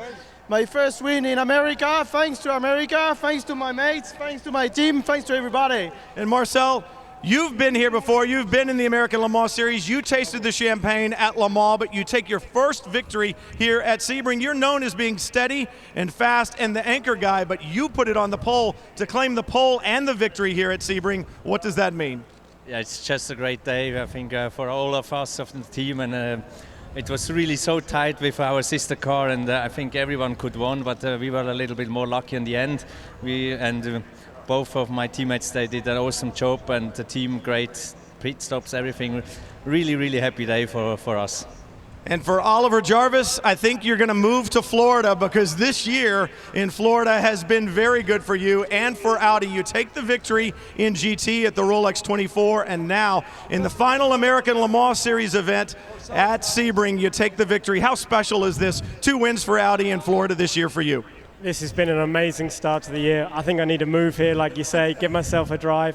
I've had the best start to the year I could ever hope for, and what a race. Benoit, Marcel, it's been a privilege to drive with them. You know, they normally drive with Andre Lotra. I've been fortunate enough to come in, and I couldn't have had 2 better teammates, so a huge thanks to them, and of course Audi and all the guys. And congratulations to Audi. It is going to be a big celebration here tonight, I'm sure, and it's a very common theme here at Sebring. Audi dominates and takes the victory. Very brave Brian Till down there in the customary media scrum around Audi. Ollie Jarvis has had a cracking start to his year, hasn't he? Absolutely amazing. Really has done a fantastic job. The pressure was on him here. Let's head down to the GT story. Tommy Milner takes it in the end. It was a late drive back through the field for the number 4 Corvette, Jamie Howe. And it's an excited look of disbelief on the face of Tommy Milner as he gets the congratulations from the team boss, Doug Feehan. Tommy, that's a lot of trust to put into the hands of you to take this home to the checkered flag. What does this win mean to you? It's huge. It's huge. I've come close here at Sebring multiple times, but to be here with Corvette Racing, 15th year of the ALMS, sort of last year as it exists now, to get the win in that fashion is unbelievable. Unbelievable. It was a great fight. Congratulations. And for your co-driver, Oliver Gavin, you guys are defending a championship. You're starting it off in championship fashion. You've won here before. How is this one different? Oh, this one was just the best because it was just, Tommy was coming, catching the Ferrari the whole way. It was super, super close. It had us all biting our nails, but so proud of the team today. Corvette Racing did an amazing job. Pit stops were gaining us time all the time, and it's just fantastic to win this Sebring 12 Hours with Tommy and Richard. First win with Richard here at Corvette Racing. Really proud of everybody today. It's also the first win at Sebring for Richard Westbrook, your first win with Corvette Racing. Coming here to Sebring as a third driver, how excited are you? It's just unbelievable. I mean, you just hear the atmosphere here. I'm just so proud to be part of Team Chevy, and Tommy, what he did at the end was extraordinary, but also a big thanks to our crew here because we nailed every single pit stop, and they took me from 4th to 1st in one stop, and they were just the best all day. And I'm glad they're not all like that, but that was just amazing. I'll never forget this day. You guys all earned this one with great pit work. It was teamwork. Congratulations. Thank you. Sports car racing, endurance racing, motor racing is a team sport in and out of the car, and the guys behind and over the wall for Pratt & Miller certainly made their mark today. Problem solving and getting the guys through the pit stops in style. There's confirmation of Corvette ahead of Risi by a couple of seconds. What a result for the Falcon Tyres Porsche in 3rd position. Competitive all day. Good result on debut for Bill Oberlin and his BMW, and rounding off the top 6, SRT for the Viper as well. Let's head down to the Prototype 2 winners. Marino Franchitti has had a big 7 days, a win and a new addition to the family. Kelly? Well, Scott Tucker has now won the 12 Hours of Sebring 4 years in a row, but we've got 2 first-time winners in the P2 class, Ryan Briscoe and Marino Franchitti. And Marino, for you, you've got a shiny new trophy to bring home to your new son. Yeah, I was thinking that's definitely for baby Luca there and my wife Ollie. It's fantastic, just delighted. But obviously thanks to Level 5 Scott Tucker for having us here. Ryan, both Ryans in both cars, Simon Pagino, it was a great team effort this weekend. I think you saw in qualifying and in the race with the speeds of the car, they were completely tied together. So this Ironman, I think he's done 6 hours and 45 minutes. So he's putting us young guys to shame. But fantastic. Finished second here 3 times, and to finally get the victory, I'm delighted.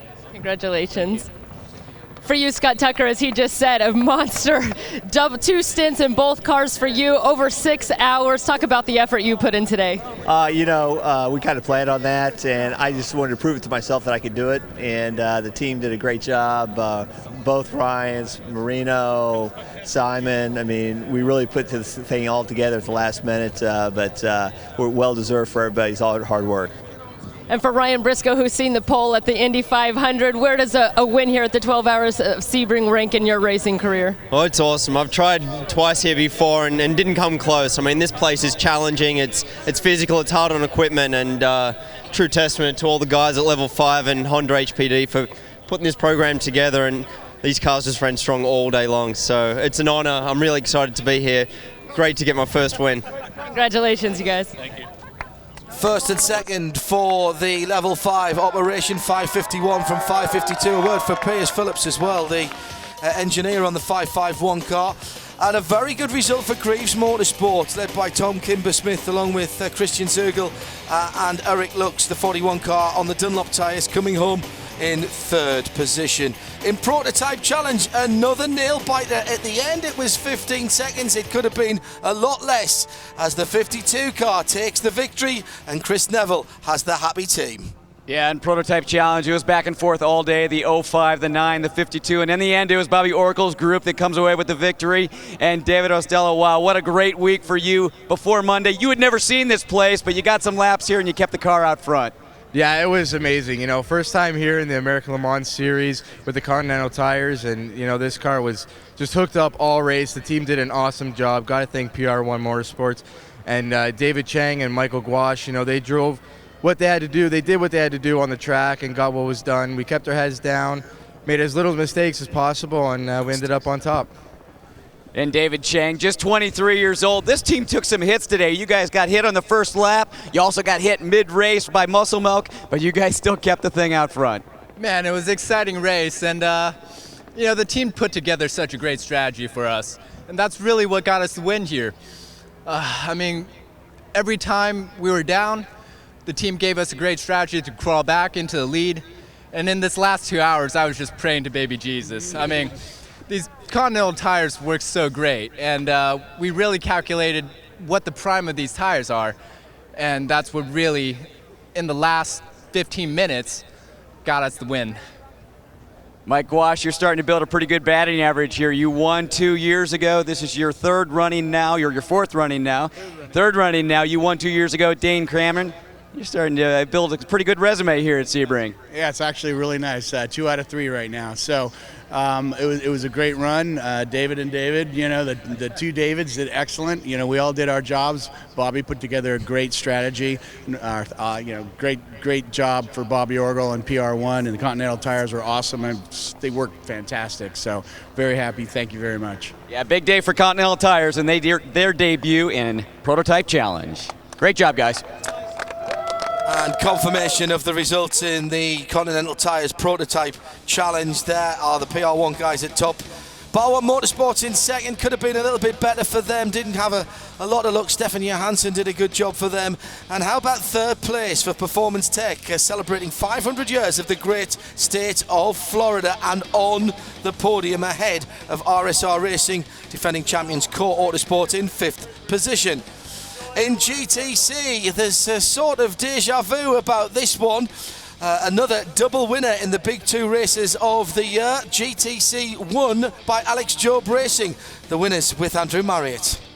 Yes, indeed, and Jerome Bleeker-Molan, a great drive, and it was quite tight at the end, but Damien Faulkner had a problem and you went by him. Yeah, I mean, we were on a bit of a different strategy, so it all looked good. It's been an awesome week. Since we started here on Monday, testing the car's been so good. And the race went really well. I mean, unfortunately we had a puncture, so we dropped a lap, but the guys ran really fast and we got it back, and in the end I just had a great car and fantastic. And moving over to Dion. Dion, you won at Daytona, now you won here. Yeah, it's amazing. It's both with Alex Job Racing and the WeatherTech car, and I couldn't be more thankful to Alex. He puts together an amazing team. I've always had amazing co-drivers in both races, and that's what it really takes. It takes perfect execution, perfect strategy. Greg Jones up on the box really made some great calls, and they gave us a great car. And Jerome, for the last 3 hours, has put in an amazing drive, and you know, I can't say enough. It was really, really special here. And the big man himself, Cooper McNeil. Cooper, I think you've got some big plans for Europe later, but this is a special day for you. Yeah, it is. It feels great to get this win after last season. We won the championship, but ended at Petite with a couple problems that we ended up farther back than we would have liked. But like Jerome said, we had the puncture early, but battled back. All of us put in great stints, and it just goes under the saying that it ain't over till it's over. Thank you very much, guys. Thank you, Andrew. Andrew Marriott and the rest of the pit lane crew doing great job for us. There is the confirmation of the GTC. Lizards coming home second as they return to the American Le Mans Series. NGT Motorsport scooping up the third and the 30 car, and long-time leader Damien Faulkner dropping down to 5th, coming to a halt on the final lap.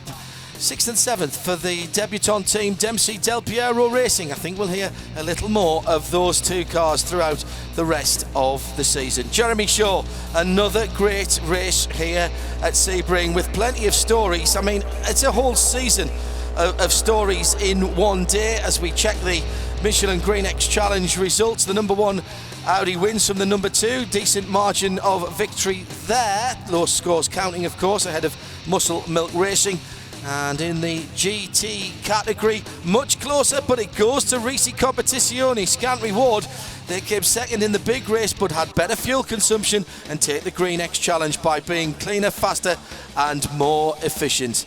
Jeremy, I keep saying this, but it is a whole season of stories almost in just 12 hours. Yeah, 12 hours, it seemed to fly past from my perspective, and it was a great race. I mean, virtually from the start to the finish, there was always something exciting going on, always something to talk about, all sorts of different stories unfolding. That's what the Sebring 12 hours is all about, and this must rank right up there with one among the best of the 12 hours of Sebring in its 61-year history. I'm finding it hard to pick out a single story. One thing we do know is that our next race on April the 20th, you'll hear on ESPN and see on ESPN3, and on the Sunday on ABC. It's extremely different from the wide open spaces of Sebring to the tight confines of the Long Beach Grand Prix street circuit, where the walls are unforgiving and the streets are mean if you get it wrong. Join us then for that. On behalf of Jeremy Shaw, I'm John Hindhaugh. For the whole of the rest of the team, including our extended broadcast colleagues from Speed, this has been another classic. The 61st annual Mobil 1 12 Hours of Sebring, fueled by Fresh from Florida. Another great race for the American Le Mans Series. Thanks for joining us. Bye for now.